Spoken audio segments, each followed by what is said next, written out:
ನಮಸ್ಕಾರ. ನಾನು ನಿಮ್ಮ ಶ್ರುತಿ ವಿನೋದ್. ನಿಮ್ಗೆಲ್ಲ ತಿಳಿದಿರೋ ತರ ಇತ್ತೀಚಿನ ದಿನಗಳಲ್ಲಿ ಆದಷ್ಟು ಎಲ್ಲರೂ ಪ್ರೈವೇಟೈಸೇಷನ್ ಕಡೆ ಜಾಸ್ತಿ ವಾಲ್ತಾ ಇದೀವಿ. ಅದ್ರಲ್ಲೂ ಮೇನ್ ಆಗಿ ಬಂತು ಅಂದ್ರೆ ಎಜುಕೇಶನ್. ಸೊ ಎಜುಕೇಶನ್ ಅಂದಿದ ತಕ್ಷಣ ನನ್ನ ಮಕ್ಕಳು ಪ್ರೈವೇಟ್ ಸ್ಕೂಲಲ್ಲೇ ಓದ್ಬೇಕು, ಅಲ್ಲಿದ್ರೇನೆ ಏನಾದ್ರೂ ಮುಂದೆ ಡಾಕ್ಟರ್ ಇಂಜಿನಿಯರ್ ಆಗಕ್ಕೆ ಈಸಿ ಆಗತ್ತೆ ಅನ್ನೋದು ಎಲ್ಲಾರ ತಲೆಯಲ್ಲೂ ಸಾಮಾನ್ಯವಾಗಿ ಇದ್ದೇ ಇದೆ. ಅದಕ್ಕಾಗಿ ಯಾರೂ ಅವ್ರ ಮಕ್ಕಳನ್ನ ಗೌರ್ಮೆಂಟ್ ಸ್ಕೂಲ್ಗೆ ಸೇರ್ಸೋದಕ್ಕೆ ಇಷ್ಟಾನೇ ಪಡೋದಿಲ್ಲ. ಬಟ್ ಗೌರ್ಮೆಂಟ್ ಸ್ಕೂಲ್ ಅಂದ್ರೆ ಹೇಗೆ ನಡೆಯುತ್ತೆ, ಸೊ ಅದ್ರಲ್ಲಿ ಏನ್ ಸೌಲಭ್ಯಗಳು ಗೌರ್ಮೆಂಟ್ ಅವರು ಮಕ್ಕಳಿಗೆ ಕೊಡ್ತಾ ಇದ್ದಾರೆ ಅನ್ನೋದ್ರ ಬಗ್ಗೆ ಇವತ್ತಿನ ವಿಡಿಯೋದಲ್ಲಿ ನಾವು ತಿಳ್ಕೊಳ್ಳೋಣ. ಅದನ್ನ ತಿಳಿಸ್ಕೊಡೋದಕ್ಕೆ 17 ವರ್ಷಗಳಿಂದ ಗೌರ್ಮೆಂಟ್ ಸ್ಕೂಲಲ್ಲಿ ಫಿಸಿಕಲ್ ಎಜುಕೇಶನ್ ಟೀಚರ್ ಆಗಿ ವರ್ಕ್ ಮಾಡ್ತಾ ಇರೋ ಜ್ಯೋತಿ ಕೆಪಿ ಅವರು ಇವತ್ತು ನಮ್ ಜೊತೆ ಇದ್ದಾರೆ. ಸೊ ಇವರು ಪಿ ಟೀಚರ್ ಆಗಿ ಶಾರ್ಟ್ ಪುಟ್, ಥ್ರೋ ಬಾಲ್ ಮತ್ತಿತರ ಕ್ರೀಡೆಗಳಲ್ಲಿ ಮಕ್ಕಳಿಗೆ ಝೋನಲ್ ಲೆವೆಲ್ ಇಂದ ಸ್ಟೇಟ್ ಲೆವೆಲ್ ವರೆಗೂ ತರಬೇತಿ ಕೊಟ್ಟು ಮಕ್ಕಳು ಅದರಲ್ಲಿ ಭಾಗವಹಿಸಿದ್ದಾರೆ, ಮತ್ತೆ ತುಂಬಾ ಪ್ರಶಸ್ತಿಗಳನ್ನ ಕೂಡ ತಗೊಂಡಿದ್ದಾರೆ. ಇದರ ಜೊತೆಯಲ್ಲಿ ಅವರು ಚಾಮರಾಜನಗರ ಜಿಲ್ಲೆಯ ಸ್ಕೌಟ್ಸ್ ಅಂಡ್ ಗೈಡ್ಸ್ ನಲ್ಲಿ ಜಾಯಿಂಟ್ ಸೆಕ್ರೆಟರಿ ಆಗಿ ಇವರು ಕಾರ್ಯನಿರ್ವಹಿಸ್ತಾ ಇದ್ದಾರೆ. ಅದ್ರ ಜೊತೆಗೆ ಸೇವಾ ದಳದ ಟ್ರೂಪ್ಸ್ ಗಳನ್ನ ಕೂಡ ಇವರು ಸ್ಕೂಲ್ಗಳಲ್ಲಿ ಓಪನ್ ಮಾಡಿ ಮಕ್ಕಳಲ್ಲಿ ರಾಷ್ಟ್ರೀಯ ಭಾವೈಕ್ಯತೆಯನ್ನು ಮೂಡಿಸ್ತಾ ಇದ್ದಾರೆ. ಇವತ್ತು ಅವ್ರು ನಮ್ ಜೊತೆ ಇರೋದು ನಮ್ಗೆ ತುಂಬಾ ಹೆಮ್ಮೆ ವಿಚಾರ. ಸೊ ಬನ್ನಿ ಅವ್ರನ್ನ ಬರ್ಮಾಡ್ಕೊಳ್ಳೋಣ. ನಮಸ್ತೆ ಜ್ಯೋತಿ ಅವರೇ. ನಮಸ್ತೆ. ನಿಮ್ಗೆ ಕಾರ್ಯಕ್ರಮಕ್ಕೆ ಸ್ವಾಗತ. ಇದು ಒಂದು ಒಳ್ಳೆ ಅವಕಾಶ ನನಗೆ. ಇಲ್ಲಿ ತನಕ ನನ್ನ ಸರ್ಕಾರಿ ಶಾಲೆಯ ಬಗ್ಗೆ ಹೇಳ್ಕೊಳ್ಳೋದಕ್ಕೆ ಎಲ್ಲೂ ವೇದಿಕೆ ನನಗೆ ಸಿಕ್ಕಿರಲಿಲ್ಲ. ಇದು ಮೊದಲನೇ ವೇದಿಕೆ ಆಗಿದೆ. ಹಾಗಾಗಿ ನನಗೆ ಎಷ್ಟು ಮಾಹಿತಿ ನನ್ನ ಶಾಲೆಯ ಬಗ್ಗೆ ಇದೆಯೋ, ಸರ್ಕಾರಿ ಶಾಲೆಗಳ ಬಗ್ಗೆ ಇದೆಯೋ ಅದನ್ನು ತಿಳಿಸ್ಕೊಡೋದಕ್ಕೆ ತುಂಬ ಖುಷಿ ಆಗ್ತಾ ಇದೆ. ನನಗೆ ಗೊತ್ತಿರೋಷ್ಟು ಮಾಹಿತಿಯನ್ನು ಹಂಚ್ಕೊಳ್ಳೋದಕ್ಕೆ ನಾನು ಪ್ರಯತ್ನ ಮಾಡ್ತೀನಿ. ಸೊ ಈಗ ನಮ್ಗೆಲ್ಲ ಗೊತ್ತೇ ಇದೆ ಶಾಲೆ ಅಂದ್ರೆ ಏನು ಅಂತ. ಬಟ್ ನೀವು ಸ್ಕೂಲ್ ಅಂದ್ರೆ ಏನಂತ ಡಿಫೈನ್ ಮಾಡ್ತೀರಾ? ಸ್ಕೂಲ್ ಅಂದ ತಕ್ಷಣ ಒಂದು ಕಟ್ಟಡ ಇರುತ್ತೆ, ಪಠ್ಯಪುಸ್ತಕಗಳಿರುತ್ತೆ, ಮಕ್ಕಳು ಬರ್ತಾರೆ, ಶಿಕ್ಷಕರು ಇರ್ತಾರೆ, ಪಾಠ ಪ್ರವಚನಗಳು ನಡೆಯುತ್ತೆ, ಮತ್ತೆ ಅದನ್ನ ಮೌಲ್ಯಮಾಪನ ಮಾಡ್ತಾರೆ, ಅದಕ್ಕೆ ಮೀನ್ಸ್ ಪರೀಕ್ಷೆಗಳು ನಡೆಯುತ್ತೆ, ಮಾರ್ಕ್ಸ್ ಬರುತ್ತೆ. ಇದೆಲ್ಲವನ್ನ ಕಲಿಸುವಂತಹ ಒಂದು ವ್ಯವಸ್ಥೆ ಅಂತ ಎಲ್ಲರಿಗೂ ಗೊತ್ತಿರುವಂತಹ ವಿಚಾರ. ಅದನ್ನ ಹೊರತುಪಡಿಸಿ ಶಾಲೆ ಅಂತಂದ್ರೆ ಏನು ಅನ್ನುವಂಥದ್ದನ್ನ ನಾವು ಹೇಳೋದಾದ್ರೆ, ಮಕ್ಕಳಿಗೆ, ಹಲವಾರು ಮಕ್ಕಳಿಗೆ ಶಾಲೆ ಅನ್ನುವಂಥದ್ದು ಎಲ್ಲ ವಿಚಾರಗಳನ್ನ ಕಲಿಸುವಂತಹ ಮೊದಲನೇ ಸ್ಥಳವಾಗಿರುತ್ತೆ. ಜೊತೆಗೆ ಕಲಿಯುವಂತಹ, ಬೆಳೆಯುವಂತಹ, ಜೊತೆಗೆ ಮಕ್ಕಳ ವ್ಯಕ್ತಿತ್ವವನ್ನ ರೂಪಿಸುವಂತಹ, ಸುತ್ತಲಿನ ಪ್ರಪಂಚವನ್ನ ಮಕ್ಕಳಿಗೆ ತಿಳಿಸುವಂತಹ, ಅದ್ರ ಜೊತೆಗೆ ಪರಿಸರವನ್ನ ಹೇಗೆ ನೋಡಬೇಕು ಅನ್ನುವಂತಹ ವಿಚಾರವನ್ನ ಮಕ್ಕಳಿಗೆ ಕಲಿಸುವಂತಹ ಒಂದು ಸ್ಥಳ ಆಗಿರುತ್ತೆ. ಅದಷ್ಟೇ ಅಲ್ಲದೆ ಓದೋದು ಬರೆಯೋದಕ್ಕೆ ಮಾತ್ರ ಶಾಲೆ ಸೀಮಿತ ಆಗಿರೋದಿಲ್ಲ. ಮಕ್ಕಳಿಗೆ ಸಮಸ್ಯೆಯನ್ನ ಹೇಗೆ ಬಗೆಹರಿಸ್ಕೋಬೇಕು ಅನ್ನುವಂಥದ್ದನ್ನ ಶಾಲೆ ಕಲಿಸ್ಕೊಡುತ್ತೆ. ಅದ್ರ ಜೊತೆಗೆ ವಿಮರ್ಶಾತ್ಮಕವಾಗಿ ಆಲೋಚನೆ ಮಾಡುವಂಥದ್ದನ್ನ ಮಕ್ಕಳಿಗೆ ಕಲಿಸುತ್ತೆ. ಸೃಜನಾತ್ಮಕವಾಗಿ ಯೋಚನೆ ಮಾಡುವಂಥದ್ದನ್ನ ಶಾಲೆ ತಿಳಿಸ್ಕೊಡುತ್ತೆ. ಜೊತೆಗೆ ವಿಭಿನ್ನ ಸಂಸ್ಕೃತಿಯ ಪರಿಚಯವನ್ನು ಸಹ ಶಾಲೆ ನಮಗೆ ಮಾಡಿಕೊಡುತ್ತೆ. ಹಾಗಾಗಿ ಪ್ರಪಂಚದ ಬಗ್ಗೆ ತನ್ನದೇ ಆದಂತಹ ವಿಶಿಷ್ಟ ದೃಷ್ಟಿಕೋನವನ್ನ ಮಗು ಅಳವಡಿಸ್ಕೊಳ್ಳೋದಿಕ್ಕೆ, ಬೆಳೆಸ್ಕೊಳ್ಳೋದಿಕ್ಕೆ ಶಾಲೆ ಅನ್ನುವಂಥದ್ದು ಒಂದು ಜ್ಞಾನವನ್ನ ಕಟ್ಕೊಡುವಂತಹ ಒಂದು ವ್ಯವಸ್ಥೆಯಾಗಿರುತ್ತೆ ಅನ್ನುವಂಥದ್ದು ನನ್ನ ವ್ಯಾಖ್ಯಾನ. ಖಂಡಿತವಾಗ್ಲೂ ಶಾಲೆನ ಇಷ್ಟು ಚೆನ್ನಾಗಿ ವರ್ಣಿಸ್ಬೋದು ಅಂತ ನಮಗ್ ಗೊತ್ತೇ ಇರ್ಲಿಲ್ಲ. ಸೊ ಈ ರೀತಿ ವರ್ಣನೆ ಕೊಡಕ್ ಆಗೋದು ಒಂದ್ ಶಿಕ್ಷಕಿಗೆ ಮಾತ್ರ ಅನ್ನೋದ್ ಮಾತ್ರ ನಾವು ಇವತ್ತು ತಿಳ್ಕೊಂಡ್ವಿ. ಈಗ ನಾವು ತುಂಬಾ ಕೇಳ್ತಾ ಇರೋದಂದ್ರೆ ಯಾರು ಸರ್ಕಾರಿ ಶಾಲೆಗೆ ಅವ್ರ ಮಕ್ಳನ್ನ ಸೇರಿಸ್ತಾ ಇಲ್ಲ, ಹಾಗಾಗಿ ಸರ್ಕಾರಿ ಶಾಲೆಗಳನ್ನ ತುಂಬಾ ಮುಚ್ತಾ ಇದ್ದಾರೆ, ಯಾವ ಹೊಸ ಶಾಲೆಗಳನ್ನ ಕೂಡ ತೆರೀತಾ ಇಲ್ಲ ಅನ್ನೋದು ನಾವು ಜನರಲ್ ಆಗಿ ಕೇಳಿರೋದು. ಬಟ್ ನೀವು ಅಲ್ಲೇ ಇರೋದ್ರಿಂದ ನಿಮಗೆ ಅದ್ರ ಬಗ್ಗೆ ಎಂಡ್ ಟು ಎಂಡ್ ಗೊತ್ತಿರುತ್ತೆ, ಹೇಗ್ ನಡೀತಾ ಇದೆ ಸರ್ಕಾರಿ ಶಾಲೆ, ಇನ್ನ ಹೊಸ ಶಾಲೆಗಳನ್ನ ತೆರೀತಾ ಇದಾರ ಇಲ್ಲ ಮುಚ್ತಾ ಇದಾರ ಅನ್ನೋದ್ರ ಬಗ್ಗೆ ನಮ್ ವೀಕ್ಷಕರಿಗೆ ಸ್ವಲ್ಪ ಮಾಹಿತಿಗಳನ್ನ ತಿಳಿಸ್ಬೋದಾ? ಖಂಡಿತ. ಸರ್ಕಾರಿ ಶಾಲೆಗಳು ಮುಚ್ತಾ ಇದೆ ಅನ್ನುವಂಥದ್ದು ಕಾಲ್ಪನಿಕ ಅಷ್ಟೇ. ಯಾಕೆ ಅಂತಂದ್ರೆ ಹೊಸದಾಗಿ ಶಾಲೆಯನ್ನ ತೆರೆಯೋ ಅವಶ್ಯಕತೆ ಸರ್ಕಾರಕ್ಕೆ ಇಲ್ಲ. ಯಾಕೆ ಅಂದ್ರೆ ಪ್ರತಿ ಹಳ್ಳಿಗಳಲ್ಲೂ ಸರ್ಕಾರಿ ಶಾಲೆಗಳು ಆಲ್ರೆಡಿ ಇದೆ. ಹಾಗಾಗಿ ಅದನ್ನ ಮುಚ್ಚುವಂತಹ ಪ್ರಯತ್ನ ಏನಿದೆಯಲ್ಲ, ಇದು ಖಾಸಗೀಕರಣದ ವ್ಯವಸ್ಥೆ ಅಂತ ಹೇಳಬಹುದು. ಅದಕ್ಕೆ ವಿರೋಧವಾಗಿ ಪ್ರತಿ ಊರುಗಳಲ್ಲೂ, ಪ್ರತಿ ಗ್ರಾಮೀಣ ಪ್ರದೇಶದಲ್ಲಿಯೂ ಸಹ ಸರ್ಕಾರಿ ಶಾಲೆಗಳು, ಕೇವಲ 5 ಮಕ್ಕಳು ಇರುವಂತಹ ಊರಿನಲ್ಲೂ ಸಹ ಸರ್ಕಾರಿ ಶಾಲೆ ಇವತ್ತಿಗೂ ಕೂಡ ಅಸ್ತಿತ್ವದಲ್ಲಿ ಇದಾವೆ. ಅದರದ ಒಂದು ಅಂಕಿಅಂಶವನ್ನ ನಾವು ನೋಡೋದಾದ್ರೆ, ಕಿರಿಯ ಪ್ರಾಥಮಿಕ ಶಾಲೆಗಳು ಅಂತ ಇದೆ. ಅಂದ್ರೆ ಜನಸಂಖ್ಯೆ ಕಮ್ಮಿ ಇರುವಂತಹ ಚಿಕ್ಕ ಚಿಕ್ಕ ಊರುಗಳಲ್ಲಿ ಸರ್ಕಾರಿ ಕಿರಿಯ ಪ್ರಾಥಮಿಕ ಶಾಲೆಗಳು ಅಂತ ಇದೆ. ಅಂದ್ರೆ 1 ರಿಂದ 5ನೇ ತರಗತಿವರೆಗೆ ನಡೆಯುವಂತಹ ಶಾಲೆಗಳು. ಅವು ನಮ್ಮ ಕರ್ನಾಟಕ ರಾಜ್ಯದಲ್ಲಿ 21,000ಕ್ಕೂ ಹೆಚ್ಚು ಶಾಲೆಗಳು ಅಸ್ತಿತ್ವದಲ್ಲಿ ಇದಾವೆ ಇವತ್ತಿಗೂ. ಹಾಗೇನೆ ಹಿರಿಯ ಪ್ರಾಥಮಿಕ ಶಾಲೆಗಳು ಅಂತ, ಅಂದ್ರೆ 1ರಿಂದ 7ನೇ ತರಗತಿವರೆಗೆ ನಡೆಯುವಂತಹ ಶಾಲೆಗಳು ಹಿರಿಯ ಪ್ರಾಥಮಿಕ ಶಾಲೆಗಳಾಗಿರುತ್ತೆ. ಅದು 22,000ಕ್ಕೂ ಹೆಚ್ಚು ಹಿರಿಯ ಪ್ರಾಥಮಿಕ ಶಾಲೆಗಳು ನಮ್ಮ ಕರ್ನಾಟಕ ರಾಜ್ಯದಲ್ಲಿ ಇದಾವೆ. ಅದ್ರ ಜೊತೆಗೆ ಉನ್ನತೀಕರಿಸಿದ ಶಾಲೆಗಳು ಅಂತ ಇದಾವೆ. ಅಂದ್ರೆ 1ರಿಂದ 8ನೇ ತರಗತಿವರೆಗೆ ನಡೆಯುವಂತಹ ಶಾಲೆಗಳನ್ನ ಉನ್ನತೀಕರಿಸಿದ ಶಾಲೆಗಳು ಅಂತ ಹೇಳಿ ಕರಿತೀವಿ. ಜೊತೆಗೆ ಪ್ರೌಢಶಾಲೆಗಳು 8, 9, 10ನೇ ತರಗತಿಯನ್ನು ಹೊಂದಿರುವಂತಹ ಶಾಲೆಗಳು ಪ್ರೌಢಶಾಲೆಗಳು. ಅವು ಕೂಡ 5,000ಕ್ಕಿಂತಲೂ ಹೆಚ್ಚು ಪ್ರೌಢಶಾಲೆಗಳು ನಮ್ಮ ರಾಜ್ಯದಲ್ಲಿ ಇದಾವೆ. ಜೊತೆಗೆ 1ರಿಂದ 12ನೇ ತರಗತಿಯವರೆಗೂ ಸಹ ಒಂದೇ ಕ್ಯಾಂಪಸ್ನಲ್ಲಿ ಶಿಕ್ಷಣ ಸಿಗುವಂತಹ ವ್ಯವಸ್ಥೆನೂ ಸಹ ನಮ್ಮ ಸರ್ಕಾರಿ ಶಾಲೆಗಳಲ್ಲಿ ಇದೆ. ಅಂತಹ ಶಾಲೆಗಳು ಸಹ 1,500ವರೆಗೂ ಸಹ ಶಾಲೆಗಳು ಕರ್ತವ್ಯವನ್ನು ನಿರ್ವಹಿಸ್ತಾ ಇದ್ದಾವೆ. ಹಾಗಾಗಿ ಈ ಅಂಕಿಅಂಶಗಳನ್ನು ನೀವು ತಗೊಂಡ್ರೆ ಹತ್ತತ್ರ 50,000 ಶಾಲೆಗಳು ನಮ್ಮ ಕರ್ನಾಟಕ ರಾಜ್ಯದಲ್ಲಿ ಇದ್ದಾವೆ. ಹಿಂಗಿದ್ದಾಗ ಹೇಗೆ ಮುಚ್ತಾ ಇದ್ದಾವೆ ಅಂತ ನಾವು ಅನ್ನೋಕ್ ಸಾಧ್ಯ. ಸೊ ತುಂಬಾ ಚೆನ್ನಾಗಿ ಸರ್ಕಾರಿ ಶಾಲೆಗಳು ಇವತ್ತು ನಡೀತಾ ಇದ್ದಾವೆ, ಮುಂದೇನು ನಡೀತಾ ಇರ್ತವೆ. ಸೊ 50,000 ಸರ್ಕಾರಿ ಶಾಲೆಗಳಂದ್ರೆ ಸಣ್ಣ ಮಾತಲ್ವೇ ಅಲ್ಲ. ಸೊ ಅದೆಲ್ಲಾನು ಸಕ್ಸಸ್ಫುಲಿ ನೆಟ್ಕೊಂಡು ಹೋಗ್ತಾ ಇದೆ ಅನ್ನೋ ವಿಚಾರ ನಮಗೆ ಕೇಳಿ ತುಂಬಾನೇ ಖುಷಿ ಆಯ್ತು. ಈ ಎಲ್ಲಾ ಸ್ಟ್ಯಾಟಿಸ್ಟಿಕ್ಸ್ ನ ನೀವು ತುಂಬಾ ಪರ್ಫೆಕ್ಟ್ ಆಗಿ ನಮ್ಮ ವೀಕ್ಷಕರ ಮುಂದೆ ಬಿಚ್ಚಿಟ್ಟಿದ್ದೀರಾ. ಸೊ ಅವ್ರಿಗೂ ಒಂದು ಫೇರ್ ನಾಲೆಜ್ ಬರುತ್ತೆ. ಏನೋ ಅನ್ಕೊಂಡಿರ್ತಾರೆ ಸರ್ಕಾರಿ ಶಾಲೆಗಳು ನಡೀತಾ ಇಲ್ಲ, ಇಲ್ವೇ ಇಲ್ಲ.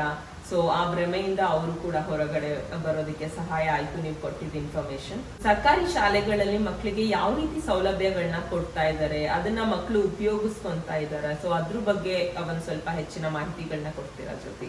ಖಂಡಿತವಾಗಿಯೂ. ನಮ್ಮ ಸರ್ಕಾರಿ ಶಾಲೆಗಳಲ್ಲಿ ಸೌಲಭ್ಯಗಳು ಅಂತ ಬಂದಾಗ 1, 2ನ್ನ ನಾವು ಪಟ್ಟಿ ಮಾಡೋಕ್ಕಾಗೋದಿಲ್ಲ. ಮಗದಷ್ಟು ಸೌಲಭ್ಯಗಳು ನಮ್ಮ ಸರ್ಕಾರಿ ಶಾಲೆಗಳಲ್ಲಿ ಇದಾವೆ. ನೀವೇನಾದ್ರೂ ಮನಿ ಮೈಂಡೆಡ್ ಆಗಿದ್ರೆ ನಾನು ಒಂದೊಂದೇ ಫೆಸಿಲಿಟೀಸ್ನ ಹೇಳ್ತಾ ಹೋಗ್ತೀನಿ. ಅದಕ್ಕೆ ಅಂದಾಜು ಎಷ್ಟು ಅಮೌಂಟ್ ಆಗ್ಬೋದು ಅನ್ನೋದನ್ನ ನೀವು ಮೈಂಡಲ್ಲಿ ಕ್ಯಾಲ್ಕುಲೇಟ್ ಮಾಡ್ಕೋಬಹುದು. ಆವಾಗ ಒಂದು ಮಗುಗೆ ಸರ್ಕಾರ ಎಷ್ಟು ಇನ್ವೆಸ್ಟ್ ಮಾಡ್ತಾ ಇದೆ ಅನ್ನುವಂಥ ಒಂದು ಅಂದಾಜು ನಿಮಗೆ ಸಿಗುತ್ತೆ. ನಮ್ಮ ಸರ್ಕಾರಿ ಶಾಲೆಯಲ್ಲಿ ಎಲ್ಲವೂ ಉಚಿತ ಉಚಿತ ಉಚಿತ. ಯಾವುದಕ್ಕೂ ನೀವು ಹಣವನ್ನ ಪಾವತಿ ಮಾಡಬೇಕಾದ ಅವಶ್ಯಕತೆ ಸರ್ಕಾರಿ ಶಾಲೆಯಲ್ಲಿ ಇಲ್ಲ. ಉಚಿತ ಮತ್ತು ಕಡ್ಡಾಯ ಶಿಕ್ಷಣ ಅನ್ನುವಂಥದ್ದು ಸರ್ಕಾರದ ನೀತಿಯಾಗಿದೆ. ಹಾಗಾಗಿ ಶಿಕ್ಷಣ ಉಚಿತವಾಗಿ ಸಿಗ್ತಾ ಇದೆ. ನಮಗೆ ಟ್ಯೂಷನ್ ಫೀಸ್ ಆಗಲಿ ಅಥವಾ ಯಾವುದೇ ಫೀಸ್ ಆಗಲಿ ಕೊಡುವಂಥ ಅವಶ್ಯಕತೆ ಇಲ್ಲ. ಅಡ್ಮಿಷನ್ ಮಾಡ್ಸೋಕ್ಕೆ ಬಂದರೆ, ಇವನ್ ಫಸ್ಟ್ ಸ್ಟ್ಯಾಂಡರ್ಡ್ಗೆ ಅಡ್ಮಿಷನ್ ಮಾಡ್ಸೋಕ್ಕೆ ಬಂದರೆ ಪೇರೆಂಟ್ಸು ಒಂದು ಮಕ್ಕಳ ಜನನ ಪ್ರಮಾಣ ಪತ್ರವನ್ನು ತಗೊಂಡು ಬಂದರೆ ಸಾಕು. ನಮ್ಮ ಸರ್ಕಾರ ಏನು ರೂಲ್ ಮಾಡಿದೆ 5 ವರ್ಷ 5 ತಿಂಗಳು, ಮುಂದಿನ ವರ್ಷದಿಂದ 5 ವರ್ಷ 10 ತಿಂಗಳಿಗೆ ಅದನ್ನು ನಿಗದಿ ಮಾಡಿದೆ. 1ನೇ ತರಗತಿಗೆ ಈಗ ಅಡ್ಮಿಷನ್ ಮಾಡಿಸ್ಬೇಕಾದ್ರೆ ಈ ವರ್ಷ 5 ವರ್ಷ 5 ತಿಂಗಳು ಆ ಮಗುಗೆ ತುಂಬಿರಬೇಕು. ಆ ಮಗು ಶಾಲೆಗೆ ಬಂದರೆ ಒಂದು ಜನನ ಪ್ರಮಾಣ ಪತ್ರ ಇದ್ದರೆ ಸಾಕು ನಮಗೆ. ಯಾಕೆಂದರೆ ಡೇಟ್ ಆಫ್ ಬರ್ತ್ನ ಕನ್ಫರ್ಮ್ ಮಾಡ್ಕೊಳ್ಳೋದಕ್ಕೆ. ಅಷ್ಟನ್ನ ಇಟ್ಕೊಂಡು ನಾವು ಮಗುನ ಅಡ್ಮಿಷನ್ ಮಾಡ್ಕೋತೀವಿ. 1 ರೂಪಾಯಿ ಫೀಸನ್ನು ಸರ್ಕಾರಿ ಶಾಲೆಯಲ್ಲಿ ತಗೊಳ್ಳೋದಿಲ್ಲ. ಮತ್ತು 2ನೇದಾಗಿ ನಿಮಗೆ ಉಚಿತವಾದಂಥ ಸಮವಸ್ತ್ರ ವರ್ಷದಲ್ಲಿ 2 ಬಾರಿ 2 ಸೆಟ್ ಸಮವಸ್ತ್ರವನ್ನು ಸರ್ಕಾರ ಮಕ್ಕಳಿಗೆ ಪ್ರೊವೈಡ್ ಮಾಡ್ತಾ ಇದೆ. ಜೊತೆಗೆ ಶೂ ಮತ್ತು ಸಾಕ್ಸ್, 1 ಜೊತೆ ಶೂ 2 ಜೊತೆ ಸಾಕ್ಸನ್ನು ಸಹ ಸರ್ಕಾರವೇ ಕೊಡ್ತಾ ಇದೆ ಮಕ್ಕಳಿಗೆ. ಶಾಲೆಗೆ ಬಂದ ತಕ್ಷಣ, ಅಡ್ಮಿಷನ್ ಆದ ತಕ್ಷಣ ಮಕ್ಕಳಿಗೆ ಪಠ್ಯ ಪುಸ್ತಕಗಳನ್ನು ನಾವು ಸರ್ಕಾರ ಸರಬರಾಜು ಮಾಡಿರುತ್ತೆ, ಅದನ್ನು ವಿತರಣೆ ಮಾಡ್ತೀವಿ. ಹಾಗಾಗಿ 1 ರೂಪಾಯಿ ಖರ್ಚಿಲ್ಲದೆ ಪಠ್ಯ ಪುಸ್ತಕಗಳನ್ನು ಮಕ್ಕಳು ಶಾಲೆಯಲ್ಲೇ ಪಡ್ಕೊಳ್ತಾರೆ. ಅದ್ರ ಜೊತೆಗೆ ಗ್ರಂಥಾಲಯ ಸೌಲಭ್ಯ ಇದೆ. ಹೈಯರ್ ಕ್ಲಾಸ್ ಮಕ್ಕಳಿಗೆ ಲೈಬ್ರರಿ ಫೆಸಿಲಿಟೀಸನ್ನು ಸರ್ಕಾರವೇ ನಮಗೆ ಪ್ರೊವೈಡ್ ಮಾಡಿದೆ. ಜೊತೆಗೆ ಸೈನ್ಸ್ ಲ್ಯಾಬ್ಗಳು ನಮ್ಮ ಶಾಲೆಗಳಲ್ಲಿ ಇದ್ದಾವೆ. ಮೆಟೀರಿಯಲ್ಸ್ ಎಲ್ಲವೂ ಸಹ ಸರ್ಕಾರದಿಂದಲೇ, ನಮ್ಮ ಇಲಾಖೆಯಿಂದಲೇ ನಮಗೆ ಸಪ್ಲೈ ಆಗುತ್ತೆ. ಹಾಗಾಗಿ ಸೈನ್ಸ್ ಲ್ಯಾಬ್ಗಳು ನಮ್ಮ ಶಾಲೆಯಲ್ಲಿ ಇದೆ. ಮತ್ತು ಸುಸಜ್ಜಿತವಾದಂಥ ತರಗತಿ ಕೊಠಡಿಗಳು. ಮೊದಲೆಲ್ಲ ಹೆಂಚಿನ ಮನೆಗಳಿರ್ತಾ ಇತ್ತು, ಮಳೆ ಬಂದರೆ ಸೋರ್ತಾ ಇತ್ತು, ಆ ಥರದ್ದೆಲ್ಲ ವ್ಯವಸ್ಥೆಗಳು ಹಿಂದೆ ಇತ್ತು. ಬಟ್ ಈಗ ಸರ್ಕಾರವೂ ಸಹ ಸಾಕಷ್ಟು ಸೌಲಭ್ಯಗಳನ್ನು ಮಕ್ಕಳಿಗೆ ನೀಡ್ತಾ ಇದೆ. ಕೆಳಗಡೆ ಟೈಲ್ಸ್ ಇರ್ಬೋದು, RCC ಬಿಲ್ಡಿಂಗ್ಗಳಿರ್ಬೋದು, ಇದೆಲ್ಲವೂ ಸಹ ನಮ್ಮ ಸರ್ಕಾರಿ ಶಾಲೆಯಲ್ಲಿ ಮಕ್ಕಳಿಗೆ ಸಿಗ್ತಾ ಇದೆ. ಫ್ಯಾನ್ ಫೆಸಿಲಿಟೀಸ್ ಕೂಡ ಈಗ ಹೊಸ ಬಿಲ್ಡಿಂಗ್ಗಳಲ್ಲಿ ಮಕ್ಕಳಿಗೆ ಸಿಗ್ತಾ ಇದೆ. ಹಿಂದಿನ ವ್ಯವಸ್ಥೆಗಿಂತ ಈಗ ಸ್ವಲ್ಪ ಎಲ್ಲವೂ ಸಹ ಸುಧಾರಿಸಿದೆ, ಅಪ್ಗ್ರೇಡ್ ಆಗಿದೆ. ಹಾಗಾಗಿ ಎಲ್ಲ ಸುಸಜ್ಜಿತವಾದಂತಹ ಕೊಠಡಿಗಳು ನಮ್ಮ ಶಾಲೆಯ ಮಕ್ಕಳಿಗೆ ಸಿಗ್ತಾ ಇದೆ. ಅದ್ರ ಜೊತೆಗೆ ಎಲ್ಲೆಲ್ಲಿ ಆಟದ ಮೈದಾನಗಳಿದೆಯೋ ಆ ಎಲ್ಲ ಶಾಲೆಗಳಿಗೆ ನಮ್ಮ ಇಲಾಖೆನೇ ಕ್ರೀಡಾ ಉಪಕರಣಗಳನ್ನು ಸಪ್ಲೈ ಮಾಡಿಕೊಡ್ತಾ ಇದೆ. ಅದನ್ನು ಕೂಡ ಶಾಲೆಯವರಾಗಲಿ ಮಕ್ಕಳಾಗಲಿ ದುಡ್ಡು ಕೊಟ್ಟು ಪರ್ಚೇಸ್ ಮಾಡುವಂಥ ನೆಸೆಸಿಟಿ ಇರೋದಿಲ್ಲ, ಇಲಾಖೆನೇ ನಮಗೆ ಸಪ್ಲೈ ಮಾಡ್ತಾ ಇದೆ. ಜೊತೆಗೆ ವರ್ಷದಲ್ಲಿ 1 ಬಾರಿ ಉಚಿತ ಆರೋಗ್ಯ ತಪಾಸಣೆ ನಡೆಯುತ್ತೆ ಮಕ್ಕಳಿಗೆ. RBSK ಅನ್ನುವಂಥ ಒಂದು ತಂಡ ಇದೆ, ಒಂದು ಯೋಜನೆ ಇದೆ, ರಾಷ್ಟ್ರೀಯ ಬಾಲ ಸ್ವಾಸ್ಥ್ಯ ಕಾರ್ಯಕ್ರಮ ಅಂತೇಳಿ. ಅದನ್ನ ಶಾರ್ಟ್ ಆಗಿ RBSK ಅಂತ ಹೇಳಿ ಕರಿತೀವಿ. ಆ RBSK ವತಿಯಿಂದ ಉಚಿತ ಆರೋಗ್ಯ ತಪಾಸಣೆ ಇರುತ್ತೆ. ನಾರ್ಮಲ್ ಆಗಿರೋ ಮಕ್ಕಳಿಗೆ ಏನೂ ಇಲ್ಲ, ಏನಾದರೂ ಸಮಸ್ಯೆ ಇರುವಂತಹ ಮಕ್ಕಳಿದ್ರೆ ಆ ತಂಡದವರು ಆ ಮಗುವನ್ನು ಗುರುತಿಸಿ ಜಿಲ್ಲಾ ಆಸ್ಪತ್ರೆಗೆ ಕಳಿಸ್ಕೊಡುವಂಥ ವ್ಯವಸ್ಥೆಯನ್ನು ಮಾಡ್ತಾರೆ. ತದನಂತರ ಫರ್ದರ್ ಏನಾದರೂ ಟ್ರೀಟ್ಮೆಂಟ್ ಬೇಕಿದ್ರೆ ಫ್ರೀ ಆಗಿ ಟ್ರೀಟ್ಮೆಂಟ್ ಅನ್ನ ಕೊಡುವಂಥ ವ್ಯವಸ್ಥೆನೂ ಸಹ ಅದರಲ್ಲಿ ಇದೆ. ಅದ್ರ ಜೊತೆಗೆ ಹಿಂದೆ ಎಲ್ಲ ನಮಗೆ ಹೆಣ್ಮಕ್ಳಿಗೆ ಉಚಿತವಾಗಿ ಆರೋಗ್ಯ ಇಲಾಖೆ ವತಿಯಿಂದ ಶುಚಿ ಪ್ಯಾಡ್ಗಳನ್ನು ಸಹ ಮೆನ್ಸ್ಟ್ರುಯಲ್ ಟೈಮಲ್ಲಿ ಯೂಸ್ ಮಾಡಲಿ ಅಂತ ಹೇಳಿ ಪ್ಯಾಡ್ಗಳನ್ನು ಸಹ ನಮ್ಮ ಹೆಣ್ಮಕ್ಳಿಗೆ ವಿತರಣೆ ಮಾಡುವಂತಹ ಸವಲತ್ತನ್ನು ಸಹ ನಮ್ಮ ಸರ್ಕಾರಿ ಶಾಲೆಗಳು ಹೊಂದಿತ್ತು. ಈ ಕೋವಿಡ್ ನಂತರ ಅದು ಸ್ಟಾಪ್ ಆಗಿದೆ. ಮುಂದಿನ ದಿನಗಳಲ್ಲಿಯೂ ಸಹ ಅದು ಬರ್ಬೋದು. ಹಾಗೆ 8ನೇ ತರಗತಿಯ ವಿದ್ಯಾರ್ಥಿಗಳಿಗೆ ಸೈಕಲ್ ಅನ್ನ ವಿತರಣೆ ಮಾಡುವಂತಹ ಯೋಜನೆಯೂ ಸಹ ಇತ್ತು.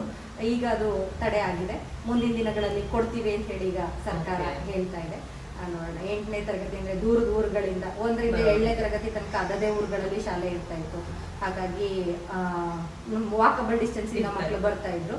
8ನೇ ತರಗತಿ ಅಂದ್ರೆ ಪಕ್ಕದ ಊರುಗಳಿಗೆ ಹೋಗ್ಬೇಕಾದಂತ ಸಂದರ್ಭಗಳು ಬಂದಾಗ ಆ ಮಕ್ಕಳು ನಡ್ಕೊಂಡು ಹೋಗೋಕ್ಕಾಗಲ್ಲ ಅಂತ ಹೇಳಿ ಶಾಲೆ ಬಿಡುವಂತಹ ಸಂದರ್ಭಗಳು ಬಂದಾಗ ಈ ಬುಡಕಟ್ಟು ಜನಾಂಗದ ಮಕ್ಕಳಿಗೆ, ದೂರದ ಊರುಗಳಿಂದ ಬರುವಂತಹ ಮಕ್ಕಳಿಗೆ 8, 9, 10 ಬಂದು ಚಿಕ್ಕ ಚಿಕ್ಕ ಊರುಗಳಲ್ಲಿ ಶಾಲೆಗಳಿರೋದಿಲ್ಲ. ಅದಕ್ಕೆ ಅವರು ಬೇರೆ ಕಡೆ ಜನಸಂಖ್ಯೆ ಜಾಸ್ತಿ ಇರುವಂತಹ ಶಾಲೆಗಳಲ್ಲಿ ಮಕ್ಕಳ ಸಂಖ್ಯೆ ಜಾಸ್ತಿ ಇರುವಂತಹ ಊರುಗಳಲ್ಲಿ ಮಾತ್ರ ಹೈಸ್ಕೂಲ್ ಫೆಸಿಲಿಟೀಸ್ ಇದೆ. ಹಾಗಾಗಿ ಸಣ್ಣ ಊರುಗಳಲ್ಲಿ ಇರೋದಿಲ್ಲ. ಆ ಸಣ್ಣ ಊರುಗಳಲ್ಲಿ ಆ ಗ್ರಾಮದ ಮಕ್ಕಳು ಹೈಸ್ಕೂಲ್ಗೆ ಪಕ್ಕದ ಊರಿಗೆ ಹೋಗ್ಬೇಕಾಗತ್ತೆ. ಅದಕ್ಕೋಸ್ಕರ ಸೈಕಲ್ 8ನೇ ತರಗತಿಯಲ್ಲಿ ಮೊದಲಿಗೆ 2006-7ರಲ್ಲಿ ಹೆಣ್ಮಕ್ಳಿಗೆ ಮಾತ್ರ ಆ ವ್ಯವಸ್ಥೆಯನ್ನ ಜಾರಿಗೆ ತಂದ್ರು. ಆ ನಂತರ ಬಾಲಕರಿಗೂ ಸಹ ಕಷ್ಟ ಆಗುತ್ತೆ ಅಂತ ಹೇಳಿ 2007-8ನೇ ಇಸ್ವಿಯಿಂದ ಗಂಡು ಮಕ್ಕಳಿಗೂ ಸಹ ಸೈಕಲ್ ವಿತರಣೆಯನ್ನ ಮಾಡುವಂತ ಒಂದು ಯೋಜನೆ ಜಾರಿಗೆ ಬಂತು. ಹಾಗಾಗಿ ಎಷ್ಟೋ ಮಕ್ಕಳು ಶಾಲೆಯನ್ನ ಬಿಡ್ತಾ ಇದ್ದಂಥವ್ರು ಶಾಲೆಗೆ ಹೋಗುವಂತ ಪ್ರಯತ್ನವನ್ನ ಮಾಡಿದ್ರು. ಹಾಗಾಗಿ ಎಲ್ಲ ಮಕ್ಕಳಿಗೂ ಶಿಕ್ಷಣ ಈಸಿಯಾಗಿ ದೊರಕ್ತಾ ಇದೆ. ಇತ್ತೀಚಿನ ದಿನಗಳಲ್ಲಿ ನಿಮಗೆ ಗೊತ್ತಿರೋ ಹಾಗೆ ಟೆಕ್ನಿಕಲಿ ಎಲ್ಲರೂ ತುಂಬಾ ಮುಂದೆ ಇದ್ದಾರೆ. ಹಾಗಾಗಿ ನಮ್ಮ ಸರ್ಕಾರಿ ಶಾಲೆಯಲ್ಲಿ ಕಲಿಯುವಂತಹ ಮಕ್ಕಳು ಕೂಡ ಟೆಕ್ನಿಕಲಿ ಫಾರ್ವರ್ಡ್ ಆಗಬೇಕು ಅನ್ನೋ ದೃಷ್ಟಿಯಿಂದ ಎಲ್ಲ ಶಾಲೆಗಳಿಗೆ ಕಂಪ್ಯೂಟರ್ ವ್ಯವಸ್ಥೆಯನ್ನ ನಮ್ಮ ಇಲಾಖೆ ಮಾಡಿದೆ. ಹಾಗಾಗಿ ಶಾಲೆಗಳಲ್ಲಿ ಕಂಪ್ಯೂಟರ್ ಶಿಕ್ಷಣವನ್ನು ಸಹ ನಾವು ಮಕ್ಕಳಿಗೆ ಕೊಡ್ತಾ ಇದ್ದೇವೆ.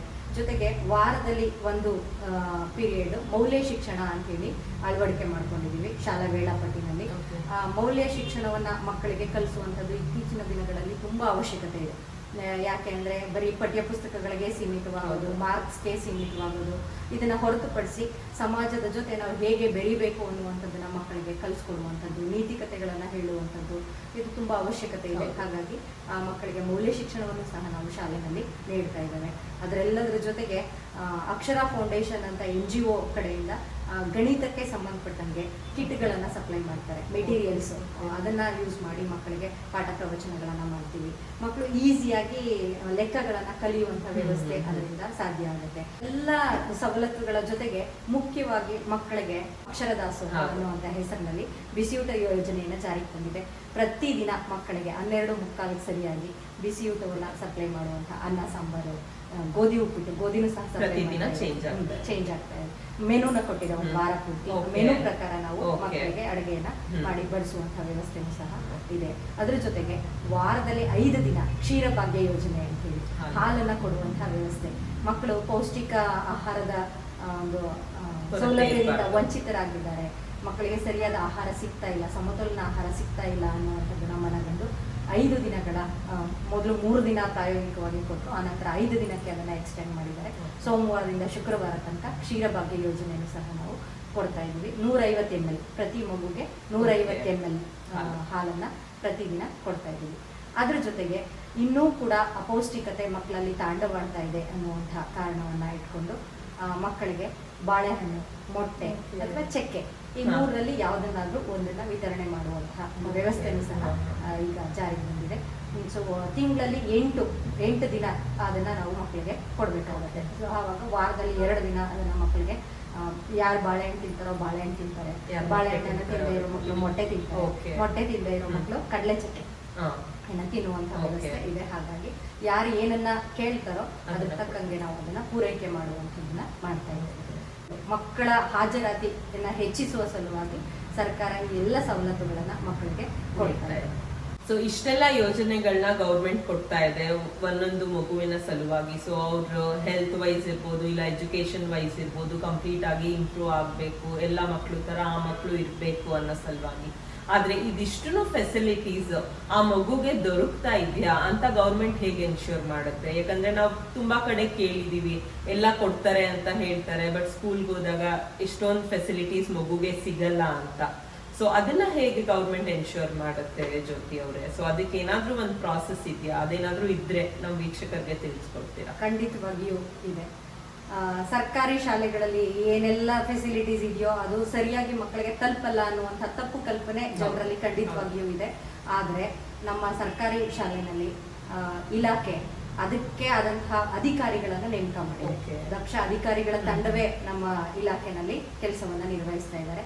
ಈ ಮುಖ್ಯ ಶಿಕ್ಷಕರು ಶಾಲೆನಲ್ಲಿ ಹೆಡ್ ಆದ್ರೆ ಅದನ್ನ ನೋಡ್ಕೊಳ್ಳೋದಿಕ್ಕೆ CRP ಅಂತ ಹೇಳಿ ಒಂದು ಹುದ್ದೆಯನ್ನ ಕೊಟ್ಟಿದ್ದಾರೆ.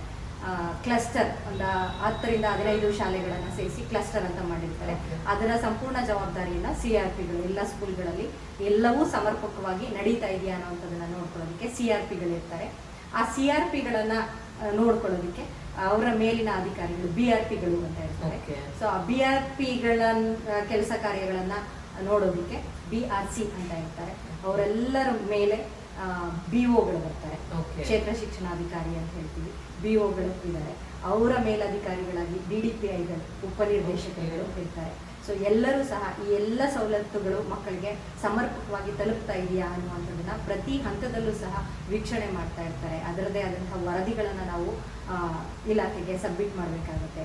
ಸೊ ಹಾಗಾಗಿ ಯಾವುದನ್ನು ಸಹ ನಾವು ಅಲ್ಲಗಳೆಯೋಕ್ಕಾಗಲ್ಲ ಅಥವಾ ಬಿಟ್ಕೊಡೋಕ್ಕಾಗೋದಿಲ್ಲ. ಸಮರ್ಪಕವಾಗಿ ಮಕ್ಕಳಿಗೆ ತಲುಪಿಸುವಂತಹ ಕಾರ್ಯಗಳನ್ನು ಮಾಡಲೇಬೇಕಾಗುತ್ತೆ. ಇನ್ ಕೇಸ್ ಅವೇನಾದರೂ ತಲುಪಿಸ್ಲಿಲ್ಲ, ಅಲ್ಲೇನಾದರೂ ಮಕ್ಕಳಿಗೆ ಮೋಸ ಆಗಿದೆ ಅನ್ನುವಂಥದ್ದು ಕಂಡು ಬಂದಾಗ ಮುಖ್ಯ ಶಿಕ್ಷಕರನ್ನ ಮೊದಲು ಹೊಣೆಗಾರರನ್ನಾಗಿ ಮಾಡಿ ಅವರು ತಪ್ಪಿತಸ್ಥರು ಇದ್ದಂಥ ಸಂದರ್ಭದಲ್ಲಿ ಅವರನ್ನು ಸಸ್ಪೆಂಡ್ ಮಾಡುವಂಥ ಕೆಲಸಗಳು ಸಹ ನಡೆಯುತ್ತೆ. ಹಾಗಾಗಿ ನಮ್ಮ ಸರ್ಕಾರಿ ಶಾಲೆಯಲ್ಲಿ ಎಲ್ಲರಿಗೂ ಸಹ ಕೈ ತುಂಬ ಸಂಬಳ ಸಿಗೋದ್ರಿಂದ ಯಾರೂ ಸಹ ಮಕ್ಕಳಿಗೆ ಬರುವಂತಹ ಸವಲತ್ತುಗಳನ್ನು ಕಿತ್ಕೊಳ್ಳೋ ಪ್ರಯತ್ನ ಮಾಡ್ತಾ ಇಲ್ಲ. ಆದಷ್ಟು ಎಲ್ಲ ಸೌಲಭ್ಯಗಳನ್ನು ತಲುಪಿಸುವಂತಹ ವ್ಯವಸ್ಥೆಯನ್ನು ನಾವು ಮಾಡ್ತಾ ಇದ್ದೇವೆ. ಸೊ ಅದನ್ನೆಲ್ಲವನ್ನ ನೋಡ್ಕೊಳ್ಳೋದಕ್ಕೆ ಅಧಿಕಾರಿಗಳ ತಂಡವೂ ಸಹ ನಮ್ಮ ಜೊತೆಗೆ ಇದೆ. ಇಷ್ಟೊಂದು ಹಂತಗಳಲ್ಲಿ ಮಾನಿಟರ್ ಮಾಡ್ತಾ ಇದ್ದಾರೆ ಅಂತ ಅಂದ್ರೆ 100% ಎಲ್ಲ ಮಕ್ಳಿಗೂ ಅವ್ರವ್ರ ಸೌಲಭ್ಯ ಸಿಕ್ಕಿರುತ್ತೆ. ಸೊ ಏನು ಜನರಲ್ಲಿ ಮಿಸ್ಕನ್ಸೆಪ್ಷನ್ ಇದೆ ಅದನ್ನ ಬಿಟ್ಟು ನಿಮ್ಮ ಮಕ್ಕಳನ್ನು ಕೂಡ ಗೌರ್ಮೆಂಟ್ ಶಾಲೆಗೆ ಸೇರಿಸಿದಾಗ ಮಾತ್ರನೇ ನಿಮ್ಗೆ ಅಲ್ಲೇನ್ ಫೆಸಿಲಿಟೀಸ್ ಇದೆ ಅದ್ ನಿಮ್ ಮಕ್ಳಿಗೆ ಸಿಗ್ತಾ ಇದೆಯಾ ಅನ್ನೋದು ತಿಳಿಯೋದು. ಸೊ ಯಾರೋ ಮೂರನೇವ್ರು ಹೇಳಿದ ಮಾತು ಇಲ್ಲ ಎಲ್ಲೋ ವಿಡಿಯೋ ನೋಡಿದ ಮಾತು ಯಾವ್ದನ್ನು ನೀವು ನಂಬಕ್ ಹೋಗ್ಬೇಡಿ. ಸರ್ಕಾರದಿಂದ ಬರೋ ಎಲ್ಲ ಫೆಸಿಲಿಟೀಸ್ ಬಗ್ಗೆ ನಾವು ಇವಾಗ ತಿಳ್ಕೊಂಡ್ವಿ. ಸೊ ಇದ್ರ ಜೊತೆಗೆ ಎಜುಕೇಶನ್ ನ ಮಕ್ಕಳು ಅಲ್ಲಿ ಇಂಪ್ರೂವೈಸ್ ಮಾಡಕ್ಕೆ ಏನಾದ್ರೂ ಪ್ರೋಗ್ರಾಮ್ಸ್, ಪರ್ಟಿಕ್ಯುಲರ್ ಪ್ರೋಗ್ರಾಮ್ಸ್ ಏನಾದ್ರೂ ಸರ್ಕಾರದಿಂದ ಆಯೋಜಿಸಿದಾರ ಜ್ಯೋತಿ ಅವರೇ? ಖಂಡಿತವಾಗಿಯೂ. ಹಿಂದೆ ಎಲ್ಲ ಇದ್ದಂತಹ ಸಾಂಪ್ರದಾಯಿಕ ಶಿಕ್ಷಣ ಪದ್ಧತಿ ಈಗ ಇಲ್ಲ. ಹೊಸ ಹೊಸ ನಾವೀನ್ಯತೆಯುಳ್ಳ ಪದ್ಧತಿಗಳು ನಮ್ಮಲ್ಲಿ ಜಾರಿಯಲ್ಲಿ ಇದ್ದಾವೆ. ಅದರದ ಮೊದಲನೇ ಹಂತ ಅಂದ್ರೆ ಇತ್ತೀಚಿನ ದಿನಗಳಲ್ಲಿ CCE ಅನ್ನೋ ಪದವನ್ನು ಕೇಳಿದೀರಾ ಅಂತ ನಾನು ಅನ್ಕೋತೀನಿ. ಕಂಟಿನ್ಯೂಸ್ ಅಂಡ್ ಕಾಂಪ್ರಹೆನ್ಸಿವ್ ಇವ್ಯಾಲ್ಯೂಯೇಷನ್ ಅಂತ. ನಿರಂತರ ಮತ್ತು ವ್ಯಾಪಕ ಮೌಲ್ಯಮಾಪನ ಅನ್ನುವಂತಹ ವ್ಯಾಖ್ಯಾನದ ಅಡಿಯಲ್ಲಿ ನಾವು ಮೌಲ್ಯಮಾಪನ ಕಾರ್ಯವನ್ನ ಮಾಡ್ತಾ ಇದ್ದೀವಿ. ಹಂಗಂದ್ರೆ ಮೊದಲೆಲ್ಲ ಬರೀ ಸಬ್ಜೆಕ್ಟ್ ಇಂದ ಮಕ್ಕಳನ್ನ ಅಳತೆ ಮಾಡ್ತಾ ಇದ್ವಿ. ಅವ್ರು ಎಷ್ಟು ಮಾರ್ಕ್ಸ್ ತಗೋತಾರೆ ಅದ್ರ ಮೇಲೆ ಮಕ್ಕಳನ್ನ ಅಳತೆ ಮಾಡ್ತಾ ಇದ್ವಿ. ಆದ್ರೆ ಈಗ ಹಂಗಿಲ್ಲ. ಒಂದು ಮಗು ಶಾಲೆಗೆ ಬಂದಾಗಿಂದ ಹಿಡಿದು ಸಂಜೆವರೆಗೂ ಅದನ್ನೆಲ್ಲ ಕೆಲಸ ಕಾರ್ಯಗಳನ್ನ ನಿರ್ವಹಿಸುತ್ತೆ ಅನ್ನುವಂಥದ್ದನ್ನ ನಾವು ಗಮನಿಸಬೇಕು. ಬರೀ ಮಾರ್ಕ್ಸ್ 1ರಿಂದನೇ ಮಗುವನ್ನ ಅಳತೆ ಮಾಡೋ ಹಾಗಿಲ್ಲ ಇತ್ತೀಚಿನ ದಿನಗಳಲ್ಲಿ. ಹಾಗಾಗಿ CCE ಅಂತಕ್ಕಂಥದ್ದು ಮಕ್ಕಳ ಸರ್ವಾಂಗೀಣ ಪ್ರಗತಿಗೆ ತುಂಬಾ ಒತ್ತು ಕೊಟ್ಟು ಅಳತೆಗೋಲಾಗಿ ಪರಿಣಮಿಸಿದೆ ಅಂತಾನೆ ಹೇಳ್ಬೋದು. ಜೊತೆಗೆ ಸರ್ಕಾರಿ ಶಾಲೆಯಲ್ಲಿ ಪ್ರತಿಭಾವಂತ ಶಿಕ್ಷಕರಿಂದ ಬೋಧನೆ ಅನ್ನುವಂಥದ್ದು ಮಕ್ಕಳಿಗೆ ಸಿಗ್ತಾ ಇದೆ. ಯಾಕೆ ಅಂದ್ರೆ ಇತ್ತೀಚಿನ ದಿನದಲ್ಲಿ ನೀವು ಕೇಳಿರ್ಬೋದು, ಮೊದಲೆಲ್ಲ TCH ಮಾಡಿದ್ರೆ ಸಾಕಾಗಿತ್ತು, ಎಲ್ರಿಗೂ ಕೆಲಸ ಸಿಗ್ತಾ ಇತ್ತು. ಹಾಗಾಗಿ TCH ಮಾಡಿ ಅಪಾಯಿಂಟ್ ಆಗಿ ಬಂದಂಥವ್ರು ಎಲ್ಲ ವಿಷಯಗಳನ್ನ ಒಬ್ಬರೇ ಬೋಧನೆ ಮಾಡಬೇಕಾಗಿತ್ತು ಶಾಲೆಗಳಲ್ಲಿ. ಹಾಗಾಗಿ ಅದು ಎಷ್ಟು ಪರಿಣಾಮಕಾರಿಯಾಗಿರ್ತಿತ್ತು ಅನ್ನುವಂಥದ್ದು ಗೊತ್ತಿಲ್ಲ. ಆದರೆ ಇತ್ತೀಚಿನ ದಿನಗಳಲ್ಲಿ ಸಬ್ಜೆಕ್ಟ್ ವೈಸ್ ಟೀಚರ್ಸ್ಗಳನ್ನ ಅಪಾಯಿಂಟ್ ಮಾಡ್ತಾ ಇದೆ ಸರ್ಕಾರ. ಹಾಗಾಗಿ ಆ ಮಕ್ಕಳಿಗೆ ಯಾವ ವಿಷಯದಲ್ಲಿ ಎಷ್ಟು ಬೋಧನೆ ಮಾಡಬೇಕು, ಏನನ್ನ ಕಲಿಸ್ಬೇಕು, ಯಾವ ರೀತಿ ಕಲಿಸ್ಬೇಕು ಅನ್ನುವಂಥದ್ದು ಸರ್ಕಾರಿ ಶಾಲೆಯ ಶಿಕ್ಷಕರಿಗೆ ಗೊತ್ತಿರುತ್ತೆ. ಹಾಗಾಗಿ ಪ್ರತಿಭಾವಂತ ಶಿಕ್ಷಕರು ಸರ್ಕಾರಿ ಶಾಲೆಯಲ್ಲಿದ್ದಾರೆ. ಹಾಗಾಗಿ ಈಸಿಯಾಗಿ ಮಕ್ಕಳಿಗೆ ಟೀಚಿಂಗ್ ಅನ್ನ ಮಾಡ್ತಾ ಇದ್ದಾರೆ. ಹಾಗಾಗಿ ಪ್ರತಿಭಾವಂತ ಶಿಕ್ಷಕರಿಂದ ಬೋಧನೆ ಮಕ್ಕಳಿಗೆ ಸಿಗ್ತಾ ಇದೆ. ಒಂದನೇ ತರಗತಿಯಿಂದ 3ನೇ ತರಗತಿವರೆಗೆ ನಲಿ ಕಲಿ ಅನ್ನುವಂತಹ ಒಂದು ಸಿಸ್ಟಮ್ ನಮ್ಮ ಸರ್ಕಾರಿ ಶಾಲೆಯಲ್ಲಿ ಇದೆ. ಪದಗಳೇ ಹೇಳುತ್ತೆ, ನಲಿ ಕಲಿ, ಅದರಲ್ಲೇ ಇದೆ. ನಲಿತಾ ಕಲಿಯುವಂತಹ ಒಂದು ವ್ಯವಸ್ಥೆ. ಮಕ್ಕಳಿಗೆ ಯಾವಾಗಲೂ ಕಲಿ ಕಲಿ ಕಲಿ ಅಂತ ಹೇಳಿದ್ರೆ ಕಲಿಯೋದಿಲ್ಲ, ಹಾಗಾಗಿ ನಲಿತಾ ಕಲೀಲಿ ಅನ್ನುವಂಥ ದೃಷ್ಟಿಯನ್ನ ಇಟ್ಕೊಂಡು ನಲಿ ಕಲಿ ಅನ್ನುವಂಥದ್ದನ್ನ ಜಾರಿಸ್ತಾ ಇದ್ದಾರೆ. ಮಕ್ಕಳು ಶಿಕ್ಷಕರ ಮಾರ್ಗದರ್ಶನದಲ್ಲಿ ಮತ್ತೆ ಮಕ್ಕಳೇ ಜೊತೆ ಸೇರ್ಕೊಂಡು ಕಲಿಯುವಂತಹ ವ್ಯವಸ್ಥೆನ ಸಹ ಒಳಗಡೆ ಇದೆ. ಹಾಗಾಗಿ ತುಂಬಾ ಚೆನ್ನಾಗಿ ಇತ್ತೀಚಿನ ದಿನಗಳಲ್ಲಿ ಮಕ್ಕಳು ನಲಿ ಕಲಿ ವ್ಯವಸ್ಥೆಯಲ್ಲಿ ಕಲಿತಾ ಇದ್ದಾರೆ. ಅದ್ರ ಜೊತೆಗೆ 1ನೇ ತರಗತಿಯಿಂದಲೇ ಇಂಗ್ಲಿಷ್ ಶಿಕ್ಷಣವನ್ನ ಕಲಿಸುವಂತದ್ದು ಇತ್ತೀಚಿನ ದಿನಗಳಲ್ಲಿ ಸರ್ಕಾರಿ ಶಾಲೆಗಳಲ್ಲಿ ಇದೆ. ಒಂದು ಸಬ್ಜೆಕ್ಟ್ ಆಗಿ ಇಂಗ್ಲಿಷ್ ಅನ್ನ ಕೊಟ್ಟಿದ್ದಾರೆ. ಹಾಗಾಗಿ ಇಂಗ್ಲಿಷ್ ಅನ್ನ ನಾವು 1ನೇ ತರಗತಿಯಿಂದಲೇ ಮಕ್ಕಳಿಗೆ ಕಲಿಸ್ತಾ ಇದೀವಿ. ಮುಂಚೆ ಎಷ್ಟನೇ ತರಗತಿ? ನಾವೆಲ್ಲ ಕಲಿಯುವಾಗ 5ನೇ ತರಗತಿಯಿಂದ ABCD ಕಲಿತಾ ಇದ್ದೀವಿ. ನಾವೆಲ್ಲ ಕಲಿತಿದ್ದೆ 5ನೇ ಕ್ಲಾಸ್ ಅಲ್ಲಿ ABCD. ಬಟ್ ಈಗ 1ನೇ ತರಗತಿಯಿಂದಲೇ ಇಂಗ್ಲಿಷ್ ಶಿಕ್ಷಣವನ್ನ ಸರ್ಕಾರಿ ಶಾಲೆಗಳಲ್ಲಿ ಬೋಧನೆ ಮಾಡ್ತಾ ಇದ್ದೀವಿ. ಅದ್ರ ಜೊತೆಗೆ ಸರ್ಕಾರಿ ಶಾಲೆಗಳಲ್ಲಿ TLM, ಟೀಚಿಂಗ್ ಲರ್ನಿಂಗ್ ಮೆಟೀರಿಯಲ್ಸ್ ಅಂತ, ಸೊ TLM ಗಳನ್ನ ಬಳಸಿ ಪಾಠವನ್ನ ಮಾಡೋದ್ರಿಂದ ಮಕ್ಕಳು ಬೇಗ ಕಲಿತಾರೆ. ಯಾವ ಸುಮ್ಮನೆ ನಾವು ಹೇಳೋದಕ್ಕಿಂತ ತೋರಿಸಿ ಹೇಳಿದಾಗ ಮಕ್ಕಳಿಗೆ ಬೇಗ ಅರ್ಥ ಆಗುತ್ತೆ. ಹಾಗಾಗಿ TLM ಗಳ ಮುಖಾಂತರ ಬೋಧನೆ ಸರ್ಕಾರಿ ಶಾಲೆಗಳಲ್ಲಿ ನಡೀತಾ ಇದೆ. ಅದ್ರ ಜೊತೆಗೆ ಕಲಿಕೆನಲ್ಲಿ ಎಷ್ಟೇ ನಾವು ಮಕ್ಕಳಿಗೆ ಏನೇ ಸವಲತ್ತುಗಳನ್ನ ಫೆಸಿಲಿಟೀಸ್ ಅನ್ನ ಬಳಸಿ ಪಾಠ ಮಾಡಿದ್ರು ಕೆಲವು ಮಕ್ಕಳು ಫಾಸ್ಟ್ ಇರ್ತಾರೆ, ಕೆಲವು ಮಕ್ಕಳು ಸ್ಲೋ ಇರ್ತಾರೆ. ಈ ಸ್ಲೋ ಇರೋ ಮಕ್ಕಳಿಗೆ ಅಂದರೆ ಕಲಿಕೆಯಲ್ಲಿ ಹಿಂದುಳಿದಿರ್ತಕ್ಕಂಥ ಮಕ್ಕಳಿಗೆ ಪರಿಹಾರ ಬೋಧನೆ ಅನ್ನುವಂತಹ ಕಾರ್ಯಕ್ರಮವೂ ಸಹ ನಮ್ಮಲ್ಲಿ ಇದೆ. ಯಾರು ಕಲಿಕೆಯಲ್ಲಿ ಹಿಂದೆ ಇರ್ತಾರೋ ಅಂಥ ಮಕ್ಕಳುಗಳನ್ನ ಸಬ್ಜೆಕ್ಟ್ ವೈಸ್ ನಾವು ಪಟ್ಟಿ ಮಾಡಿಕೊಂಡು ಆ ಮಕ್ಕಳಿಗೆ 1 ಗಂಟೆಗಳ ಕಾಲ ಸಪ್ರೇಟ್ ಆಗಿ ಕ್ಲಾಸ್ಗಳನ್ನ ಮಾಡುವಂಥದ್ದನ್ನ ನಾವು ಮಾಡ್ತಾ ಇದ್ದೇವೆ. ಹೀಗಾಗಿ ಫಾಸ್ಟ್ ಇರೋ ಮಕ್ಕಳಿಗಿಂತ ಇವ್ರಿಗೂ ಸಹ ಒತ್ತು ಕೊಟ್ಟು ನಾವು ಕಲಿಸಿದಾಗ ಈ ಮಕ್ಕಳಲ್ಲೂ ಸಹ ಮುಖ್ಯವಾಹಿನಿಗೆ ನಾವು ತರೋದಕ್ಕೆ ಇದರಿಂದ ಅನುಕೂಲ ಆಗ್ತಾ ಇದೆ.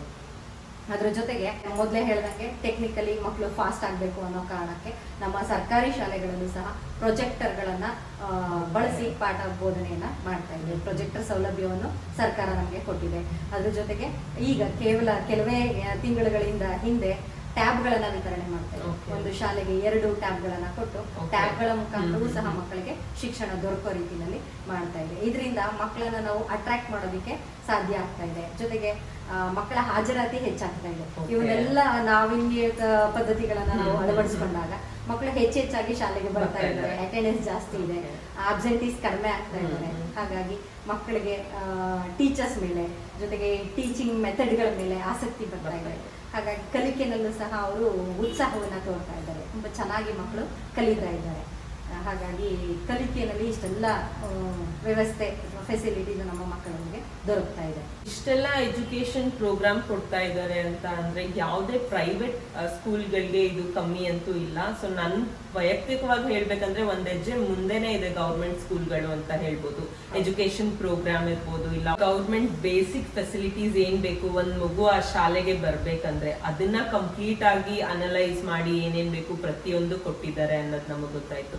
ಜೊತೆಗೆ ಬಂದಿದ ತಕ್ಷಣ ಎಲ್ಲಾ ಮಕ್ಕಳು ಓದಲ್ಲ. ಸೊ ಓದ್ಬೇಕು ಅಂದ್ರೆ ಏನೇನು ಪ್ರೋಗ್ರಾಮ್ಸ್ ಅವರಿಗೆ ಕೊಡ್ಬೇಕು, ಯಾವ ರೀತಿ ಅವ್ರನ್ನ ಎಜುಕೇಟ್ ಮಾಡ್ಬೇಕು ಅನ್ನೋದ್ರ ಕಡೆನೂ ತುಂಬಾನೇ ಗಮನ ವಹಿಸಿದೆ. ಸೊ ಇಷ್ಟೊಂದೆಲ್ಲ ನೀವ್ ಹೇಳ್ದಂಗೆ ಎಷ್ಟೊಂದು ಪ್ರೋಗ್ರಾಮ್ಸ್ ಮಾಡ್ತಾ ಇದ್ದಾರೆ. ಸೊ ಯಾವುದೇ ಮಗು ಓದಲ್ಲ ಅನ್ನಂಗಿಲ್ಲ. ಸೊ ಪ್ರತಿಯೊಬ್ರು ಒಂದಲ್ಲ ಒಂದ್ರಲ್ಲಿ ಇಂಟ್ರೆಸ್ಟ್ ಇರೋದ್ರಿಂದ ಯಾವ್ದಾದ್ರು ಒಂದ್ ರೀತಿಲಿ ಕಲಿತಾರೆ ಅಂತ ಎನ್ಶೋರ್ ಮಾಡ್ಬೋದು ನಾವು. ಇದೆಲ್ಲದ್ರ ಜೊತೆಗೆ ಇನ್ನೊಂದು ಮೇನ್ ಪಾಯಿಂಟ್ ಏನಂದ್ರೆ ಎಕ್ಸ್ಟ್ರಾ ಕರಿಕ್ಯುಲರ್ ಆಕ್ಟಿವಿಟೀಸ್. ಸೊ ಮಕ್ಕಳಿಗೆ ಎಜುಕೇಶನ್ ಜೊತೆಗೆ ಈ ಎಕ್ಸ್ಟ್ರಾ ಕರಿಕ್ಯುಲರ್ ಆಕ್ಟಿವಿಟೀಸ್ ತುಂಬಾನೇ ಮಹತ್ವ ವಹಿಸುತ್ತೆ. ಸೊ ಅದ್ರ ಬಗ್ಗೆ ಗೌರ್ಮೆಂಟ್ ಎಷ್ಟು ಗಮನ ಕೊಟ್ಟಿದೆ, ಅದ್ರ ಅಂಡರ್ ಏನೇನ್ ಪ್ರೋಗ್ರಾಮ್ಸ್ ನ ಗೌರ್ಮೆಂಟ್ ಕೊಟ್ಟಿದೆ ಅನ್ನೋದ್ರ ಬಗ್ಗೆನೂ ನಮ್ಗೆ ತಿಳಿಸ್ಕೊಡ್ತೀರಾ ಜೊತೆ? ಖಂಡಿತವಾಗ್ಲು ಮಕ್ಕಳಿಗೆ ಪಠ್ಯ ಪುಸ್ತಕದ ಜೊತೆಗೆ ಸಹಪಠ್ಯ ಚಟುವಟಿಕೆಗಳು ಸಹ ತುಂಬಾ ಮುಖ್ಯ. ಈ ಸಹಪಠ್ಯ ಚಟುವಟಿಕೆಗಳಿಗೆ ನಾವು ಬಂದಾಗ ಪ್ರತಿಯೊಂದು ಮಗುವಿನಲ್ಲೂ ನೀವು ಹೇಳದಂಗೆ ಒಂದೊಂದು ಮಗುವಿನಲ್ಲಿ ಒಂದೊಂದು ಪ್ರತಿಭೆ ಅಡಕಾಗಿರುತ್ತೆ. ಅದನ್ನ ಹೊರಗಡೆ ತರುವಂತದ್ದೇ ಶಿಕ್ಷಕರ ಕೆಲಸ. ಹಾಗಾಗಿ ನಮ್ಮಲ್ಲಿ ಪ್ರತಿಭಾ ಕಾರಂಜಿ ಅನ್ನುವಂತಹ ಒಂದು ಪ್ರೋಗ್ರಾಮ್ ಇದೆ. ಆ ಪ್ರತಿಭಾ ಕಾರಂಜಿನಲ್ಲಿ ಮಕ್ಕಳಲ್ಲಿ ಏನು ಪ್ರತಿಭೆ ಇದೆ ಅದನ್ನ ಗುರುತಿಸಿ ಆ ಮಗುಗೆ ತರಬೇತಿಯನ್ನ ಕೊಟ್ಟು ಶಾಲಾ ಮಟ್ಟದಲ್ಲಿ ಮೊದಲು ಮಾಡ್ತೇವೆ ಪ್ರತಿಭಾ ಕಾರಂಜಿಯನ್ನ. ಅಲ್ಲಿ ಯಾವ ಮಗು ಕಾಂಪಿಟೇಷನ್ ಮಾಡಿದಾಗ ಯಾವ ಮಗು ಯಾವ ಕ್ಷೇತ್ರದಲ್ಲಿ ಇಂಟ್ರೆಸ್ಟ್ ಇದೆ ಅನ್ನುವಂಥದ್ದನ್ನ ತಿಳ್ಕೊಂಡು ಆನಂತರ ಆ ಮಗುಗೆ ಯಾವ್ದು ಸೂಟ್ ಆಗುತ್ತೆ, ಹಾಡು ಚೆನ್ನಾಗಿರುತ್ತಾ, ಡ್ಯಾನ್ಸ್ ಚೆನ್ನಾಗಿ ಮಾಡುತ್ತಾ, ಅಥವಾ ಕಂಠಪಾಠ ಸ್ಪರ್ಧೆನಲ್ಲಿ ಭಾಗವಹಿಸೋದಕ್ಕೆ ಆ ಮಗು ಯೋಗ್ಯನಾಗಿದ್ದಾನ ಅನ್ನುವಂಥದ್ದನ್ನ ಎಲ್ಲವನ್ನ ತಿಳ್ಕೊಂಡು ಇವನ್ ರಂಗೋಲಿ ಸ್ಪರ್ಧೆನೂ ಸಹ ಇರುತ್ತೆ, ನಾಟಕನೂ ಇರುತ್ತೆ, ಗಜಲ್ ಇರುತ್ತೆ. ಸೊ ಹಾಗಾಗಿ ಯಾವ ಕ್ಷೇತ್ರದಲ್ಲಿ ಮಕ್ಕಳು ಮುಂದೆ ಇದ್ದಾರೆ ಅನ್ನುವಂಥದ್ದನ್ನು ಗಮನಿಸಿ ಆಯಾ ಕ್ಷೇತ್ರಕ್ಕೆ ತಕ್ಕಂತೆ ನಾವು ತರಬೇತಿಯನ್ನು ಕೊಡ್ತೇವೆ, Okay. ಅಭ್ಯಾಸ ಮಾಡಿಸ್ತೇವೆ. ಸೊ ಪ್ರತಿಭಾ ಕಾರಂಜಿನಲ್ಲಿ ಭಾಗವಹಿಸ್ತಾರೆ ಮಕ್ಕಳು. ಕ್ಲಸ್ಟರ್ ಮಟ್ಟ, ತಾಲೂಕು ಮಟ್ಟ, ಆಮೇಲೆ ಜಿಲ್ಲಾ ಮಟ್ಟ, ರಾಜ್ಯ ಮಟ್ಟದವರೆಗೂ ಸಹ ಪ್ರತಿಭಾ ಕಾರಂಜಿನಲ್ಲಿ ಮಕ್ಕಳು ಭಾಗವಹಿಸೋದಕ್ಕೆ ಅವಕಾಶ ಇದೆ. ಜೊತೆಗೆ ಪ್ರತಿಯೊಂದು ಹಂತದಲ್ಲಿ ಮಗು ಭಾಗವಹಿಸೋದಕ್ಕೂ ಸರ್ಕಾರವೇ ನಮಗೆ ಎಲ್ಲ ರೀತಿಯ ಫೆಸಿಲಿಟೀಸನ್ನು ಕೊಡುತ್ತೆ, ಒದಗಿಸ್ಕೊಡುತ್ತೆ. ಬರೀ ಪ್ರತಿಭಾ ಕಾರಂಜಿ ಮಾತ್ರ ಅಲ್ಲ, ಕ್ರೀಡಾಕೂಟಗಳು ಪ್ರತಿ ವರ್ಷವೂ ಸಹ ಆಗಸ್ಟ್ ಮತ್ತು ಸೆಪ್ಟೆಂಬರ್ ತಿಂಗಳಿನಲ್ಲಿ ಕ್ರೀಡಾಕೂಟಗಳು ಆರಂಭ ಆಗ್ತವೆ. ಆ ಕ್ರೀಡೆಯಲ್ಲಿ ಮುಂದೆ ಇರುವಂತಹ ಮಕ್ಕಳುಗಳನ್ನು ಗುರುತಿಸಿ, ತುಂಬ ಕ್ರೀಡೆಗಳಿವೆ, ವೈಯಕ್ತಿಕ ಸ್ಪರ್ಧೆಗಳು ಇರ್ತವೆ, ಜೊತೆಗೆ ಗುಂಪು ಆಟಗಳು ಸಹ ಇರ್ತವೆ, ಗೇಮ್ಸ್ ಇರುತ್ತೆ, ಅಥ್ಲೆಟಿಕ್ಸ್ ಇರುತ್ತೆ. ಯಾವ ಸ್ಪರ್ಧೆನಲ್ಲಿ ಮಗು ಪ್ರಾವೀಣ್ಯತೆಯನ್ನು ಪಡ್ಕೊಂಡಿದೆ ಅನ್ನುವಂಥದ್ದನ್ನು ನಾವು ನೋಡಿ ಫಸ್ಟು ಟೆಸ್ಟ್ ಮಾಡ್ತೇವೆ ಶಾಲಾ ಮಟ್ಟದಲ್ಲಿ. ನಮ್ಗೆ ಗೊತ್ತಾಗ್ಬಿಡುತ್ತೆ, ಈಸಿಯಾಗಿ ಫೈಂಡ್ ಔಟ್ ಮಾಡೋದಕ್ಕೆ ಈಸಿ ಆಗುತ್ತೆ ನಮಗೆ. ಸೊ ಅಂತ ಮಗುವನ್ನು ಗುರುತಿಸಿ ನಾವು ಇಂಥ ಮಕ್ಕಳು ಇಂಥದ್ದಕ್ಕೆ ಸೂಟ್ ಆಗ್ತಾರೆ ಅಂತದನ್ನ ಗುರುತಿಸಿ ಆ ಮಗುಗೆ ಅದರಲ್ಲಿ ತರಬೇತಿಯನ್ನು ಕೊಟ್ಟು, ನಮಗಿಲ್ಲಿ ಎಲ್ಲವೂ ನಾವೇ ಸರ್ಕಾರಿ ಶಾಲೆಯಲ್ಲಿ ಶಿಕ್ಷಕರು ನಾವು ನಾಟಕವನ್ನು ಹೇಳ್ಕೊಡ್ಬೇಕಾಗತ್ತೆ, ಡ್ಯಾನ್ಸನ್ನು ಕಲಿಸ್ಬೇಕಾಗತ್ತೆ, ಹಾಡನ್ನು ಹೇಳ್ಕೊಡ್ಬೇಕಾಗತ್ತೆ. ಹಾಗಾಗಿ ಸಪ್ರೇಟ್ ಯಾವ ಶಿಕ್ಷಕರು ನಮ್ಮಲ್ಲಿ ಇಲ್ಲ. ಹಾಗಾಗಿ ಎಲ್ಲವನ್ನೂ ಸಹ ನಾವೇ ಮಾಡಿ ಎಲ್ಲ ನಮ್ಮ ಅಂಡರಲ್ಲೇ ಮಕ್ಕಳು ಕಲಿಯೋದ್ರಿಂದ ನಮ್ಗೆ ಯಾವ್ಯಾವ ಮಗು ಯಾವ್ಯಾವ ಕ್ಷೇತ್ರದಲ್ಲಿ ಇದೆ ಅನ್ನುವಂಥದ್ದು ಸುಲಭವಾಗಿ ಗೊತ್ತಾಗುತ್ತೆ. ಹಾಗಾಗಿ ಆ ಮಕ್ಕಳನ್ನ ಗುರುತಿಸಿ ಅದನ್ನ ಕಲಿಸುವಂತಹ ವ್ಯವಸ್ಥೆಯನ್ನು ನಾವು ಮಾಡ್ತೇವೆ. ಕೆಲವು ಮಕ್ಕಳು ಓದೋದ್ರಲ್ಲಿ ತುಂಬಾ ಮುಂಚೂಣಿಯಲ್ಲಿ ಇರ್ತಾರೆ, ಕೆಲವರು ಗಣಿತದಲ್ಲಿ ಇಂಟ್ರೆಸ್ಟ್ ಕೊಟ್ಟರೆ, ಇನ್ನು ಕೆಲವರು ವಿಜ್ಞಾನದಲ್ಲಿ ಇಂಟ್ರೆಸ್ಟ್ ಅನ್ನ ತೋರಿಸ್ತಾರೆ. ಅಂತಹ ಮಕ್ಕಳಿಗೆ ಸೈನ್ಸ್ ಅಲ್ಲಿ ಯಾರು ಪ್ರಾಕ್ಟಿಕಲ್ ವಿಷಯಗಳಲ್ಲಿ ಮುಂದೆ ಇರ್ತಾರೆ ಅಂತ ಮಕ್ಕಳಿಗೆ ಇನ್ಸ್ಪೈರ್ ಅವಾರ್ಡ್ ಅನ್ನುವಂತಹ ಒಂದು ಯೋಜನೆ ಸಹ ನಮ್ಮ ಸರ್ಕಾರಿ ಶಾಲೆಯಲ್ಲಿದೆ. ಅದಕ್ಕೆ ಬೇಕಾದಂತಹ ಅನುದಾನವನ್ನ ಸರ್ಕಾರವೇ ನಮಗೆ ಕೊಡುತ್ತೆ. ಹಾಗಾಗಿ ಇನ್ಸ್ಪೈರ್ ಅವಾರ್ಡ್ ಮೂಲಕ ಭಾವಿ ವಿಜ್ಞಾನಿಗಳನ್ನ ಪ್ರೋತ್ಸಾಹ ಮಾಡುವಂತಹ ಕೆಲಸವನ್ನು ಸಹ ನಾವು ಮಾಡ್ತಾ ಇದ್ದೇವೆ. ಜೊತೆಗೆ ವಾರದಲ್ಲಿ 2 ಅವಧಿ, 2 ಪೀರಿಯಡ್ಗಳು, ಅಂದರೆ ಶುಕ್ರವಾರ, ಪ್ರತಿ ಶುಕ್ರವಾರ ಕೊನೆಯ 2 ಅವಧಿಗಳನ್ನ ಸಾಂಸ್ಕೃತಿಕ ಕಾರ್ಯಕ್ರಮಗಳಿಗೆ ಮೀಸಲಾಗಿರ್ತೀವಿ. ಕಲ್ಚರಲ್ ಪ್ರೋಗ್ರಾಮ್ಸ್, ಆ ಮಗು ಶಾಲೆ ಪಠ್ಯದಲ್ಲಿ ಕಲ್ತಿರುವಂತಹ ವಿಷಯ ಆಗಿರ್ಬೋದು, ಅಥವಾ ಅದು ಮನೆಯ ಪರಿಸರದಲ್ಲಿ ಕಲ್ತಿರುವಂತಹದ್ದಾಗಿರ್ಬೋದು, ಅಥವಾ ಬೇರೆ ಎಲ್ಲಿಂದನಾದ್ರೂ ನೋಡಿ ಕಲ್ತಿರುವಂತದ್ದಾಗಿರ್ಬೋದು, ಅದು ಏನೋ ಸಹಪಠ್ಯ ಚಟುವಟಿಕೆನಲ್ಲಿ ಇದೆ ಅನ್ನುವಂಥದ್ದನ್ನ ಗುರುತಿಸಿ ಪ್ರತಿಯೊಂದು ಮಗುಗೂ ಆ 2 ಪೀರಿಯಡ್ ನಾವು ಅವಕಾಶವನ್ನ ಕೊಡ್ತೇವೆ. ಒಂದು ಓಪನ್ ಪ್ಲಾಟ್ಫಾರ್ಮ್ ಕೊಡ್ತೀರಾ? ಓಪನ್ ಪ್ಲಾಟ್ಫಾರ್ಮ್ ಇರುತ್ತೆ. ಶುಕ್ರವಾರ, ಪ್ರತಿ ಶುಕ್ರವಾರ ಇರುತ್ತೆ 2 ಪೀರಿಯಡ್ಗಳು. ಅಲ್ಲಿ ಮಕ್ಕಳು ಭಾಗವಹಿಸಿದಾಗ ನಮ್ಗೆ ಗೊತ್ತಾಗುತ್ತೆ ಯಾವ್ಯಾವ ಮಗು ಯಾವ್ಯಾವ ಕ್ಷೇತ್ರದಲ್ಲಿ ಇದೆ ಎನ್ನುವಂಥದ್ದು ಫೈಂಡ್ ಔಟ್ ಮಾಡೋದಕ್ಕೆ, ಟ್ರೈನ್ ಅಪ್ ಮಾಡೋದಕ್ಕೆ ಈಸಿ ಆಗುತ್ತೆ. ಹಾಗಾಗಿ ಸಾಂಸ್ಕೃತಿಕ ಕಾರ್ಯಕ್ರಮಗಳನ್ನ ಆಯೋಜನೆ ಮಾಡ್ತೀವಿ. ಅದ್ರ ಜೊತೆಗೆ ಮೆಟ್ರಿಕ್ ಮೇಳ ಅನ್ನುವಂತಹ ಒಂದು ಕಾರ್ಯಕ್ರಮ ಇದೆ. ಗಣಿತದ ಬಗ್ಗೆ ಜ್ಞಾನವನ್ನ, ಅರಿವನ್ನ ಮೂಡಿಸೋದಕ್ಕೆ ಮೆಟ್ರಿಕ್ ಮೇಳಗಳನ್ನು ಸಹ ಮಾಡ್ತೇವೆ. ಹಿಂದೆ ಎಲ್ಲ ಪಾವು, ಚಟಾಕು, ಸೇರು, ಕೊಳಗ ಅನ್ನುವಂತಹ ಪದಗಳನ್ನ ಬಳಸ್ತಾ ಇದ್ರು. ಇತ್ತೀಚಿನ ದಿನಗಳಲ್ಲಿ ಆ ಪದಗಳ ಪರಿಚಯವೇ ಮಕ್ಕಳಿಗೆ ಇಲ್ಲ. ಅದನ್ನೆಲ್ಲವನ್ನ ಪರಿಚಯ ಮಾಡೋದಕ್ಕೆ, ಆ ಜ್ಞಾನವನ್ನ ಕಟ್ಕೊಡೋದಕ್ಕೋಸ್ಕರ ಮೆಟ್ರಿಕ್ ಮೇಳ ಅಂತ. ಕೆಜಿ ಅಂದ್ರೆ ಎಷ್ಟು ವೆಯ್ಟ್, ಎತ್ತು ನೋಡಿದ ತಕ್ಷಣ ಮಗುಗೆ ಒಂದು ಅಂದಾಜು ಅಳತೆ ಗೊತ್ತಾಗುತ್ತೆ. ಆ ರೀತಿನಲ್ಲಿ ಮಾಡೋದಕ್ಕೋಸ್ಕರ, ಅದ್ರ ಬಗ್ಗೆ ತಿಳಿಸೋದಕ್ಕೋಸ್ಕರ ಮೆಟ್ರಿಕ್ ಮೇಳ ಅನ್ನುವಂಥ ಕಾರ್ಯಕ್ರಮವನ್ನು ಸಹ ನಾವು ಇದನ್ನ ಯಾವಾಗ ನಡೆಸ್ತೀರಾ? ಶಾಲೆಗಳು ವರ್ಷದಲ್ಲಿ ಒಂದು ಬಾರಿ ಗ್ರಾಮ ಪಂಚಾಯತಿ ವತಿಯಿಂದ ನಡೆಯುತ್ತೆ. ಶಾಲೆಗಳಲ್ಲಿ ನಾವೇ ಅದನ್ನ ಅವಾಗವಾಗ ಮಕ್ಕಳಿಗೆ ಹೇಳ್ಕೊಡ್ತಾ ಇರ್ತೀವಿ, ಮಾಡ್ತಾ ಇರ್ತೀವಿ. ಅದ್ರ ಜೊತೆಗೆ ಈಗ ಇತ್ತೀಚೆಗೆ ಎಲ್ಲರಿಗೂ ಮಕ್ಕಳಿಗೆ ತುಂಬಾ ಇಷ್ಟ ಆಗ್ತಾ ಇರುವಂತಹ ಒಂದು ಪ್ರೋಗ್ರಾಮ್ ಏನಪ್ಪಾ ಅಂತಂದ್ರೆ ನೋ ಬ್ಯಾಗ್ ಡೇ ಅಂತ. No bag day, bagless day ಏನ್ ಬೇಕಾದ್ರೂ ಹೇಳ್ಬೋದು. ಅದನ್ನ ಶನಿವಾರ ಸಂಭ್ರಮ ಅಂತ ಹೇಳಿ ಕರಿತೇವೆ. ಪ್ರತಿ ದಿನವೂ ಸಹ ಮಕ್ಕಳು ಬ್ಯಾಗ್ ಅನ್ನ ಓದ್ಕೊಂಡು ಬರೋದು, ಅಷ್ಟು ವೇಟ್ ಅನ್ನ ತಕೊಂಡು ಬರುವಂತದ್ದು ಕಷ್ಟ ಆಗ್ತಾ ಇತ್ತು. ಹಾಗಾಗಿ ತಿಂಗಳಲ್ಲಿ 3ನೇ ಶನಿವಾರ, ಪ್ರತಿ ತಿಂಗಳು 3ನೇ ಶನಿವಾರ ಬ್ಯಾಗ್ಲೆಸ್ ಡೇ ಅಂತ ಹೇಳಿ ಮಾಡಿದ್ದಾರೆ. ಹಾಗಾಗಿ ಅದಕ್ಕೆ ಒಂದು ಥೀಮ್ ಅನ್ನು ಸಹ ನಮ್ಗೆ ಕೊಟ್ಟಿದ್ದಾರೆ. ಆ ಥೀಮ್ ಏನಿದೆ ಅದನ್ನ ಆ ವಾರ ನಾವು ಮಕ್ಕಳಿಗೆ ಇಂಟ್ರೊಡ್ಯೂಸ್ ಮಾಡ್ತೀವಿ. ಅದಕ್ಕೆ ಸಂಬಂಧಪಟ್ಟಂಗೆ ಚರ್ಚಾ ಸ್ಪರ್ಧೆ ಇರ್ಬೋದು, ಅಥವಾ ಪ್ರಬಂಧ ಸ್ಪರ್ಧೆ ಇರ್ಬೋದು, ಈ ಡ್ಯಾನ್ಸ್ ಪ್ರೋಗ್ರಾಮ್ಗಳಿರ್ಬೋದು, ಅಥವಾ ಸಮುದಾಯಕ್ಕೆ ಸಂಬಂಧಪಟ್ಟಂತಹ ಕಾರ್ಯಕ್ರಮಗಳಿರ್ಬೋದು. ಈ ತರ ಪ್ರೋಗ್ರಾಮ್ಗಳನ್ನ ಅವತ್ತು ಮಾಡ್ತೇವೆ. ಪಾಠ ಪ್ರವಚನಗಳಿಂದ ಮುಕ್ತಿ. ಸೊ ಏನ್ ಟಾಪಿಕ್ ಇದೆ ಅದನ್ನ ಫಸ್ಟ್ ಹೇಳಿರ್ತೀರಾ. ಸೊ ಶನಿವಾರ ಬ್ಯಾಗ್ ಏನು ತರಂಗಿಲ್ಲ, ಸೊ ಅದಕ್ಕೆ ರೆಡಿ ಆಗಿ ಬಂದ್ರೆ ಸಾಕು. ಹಿಂದಿನ ದಿನನೇ ಟಾಪಿಕ್ ಏನು ಅಂತ ಮಕ್ಕಳಿಗೆ ಹೇಳ್ತೀವಿ, ಅದು ಪ್ರಿಪೇರ್ ಆಗಿ ಬಂದಿರ್ತಾರೆ. ಎಲ್ಲರಿಗೂ ಖುಷಿಯಾದಂತಹ ದಿನ ಅದು.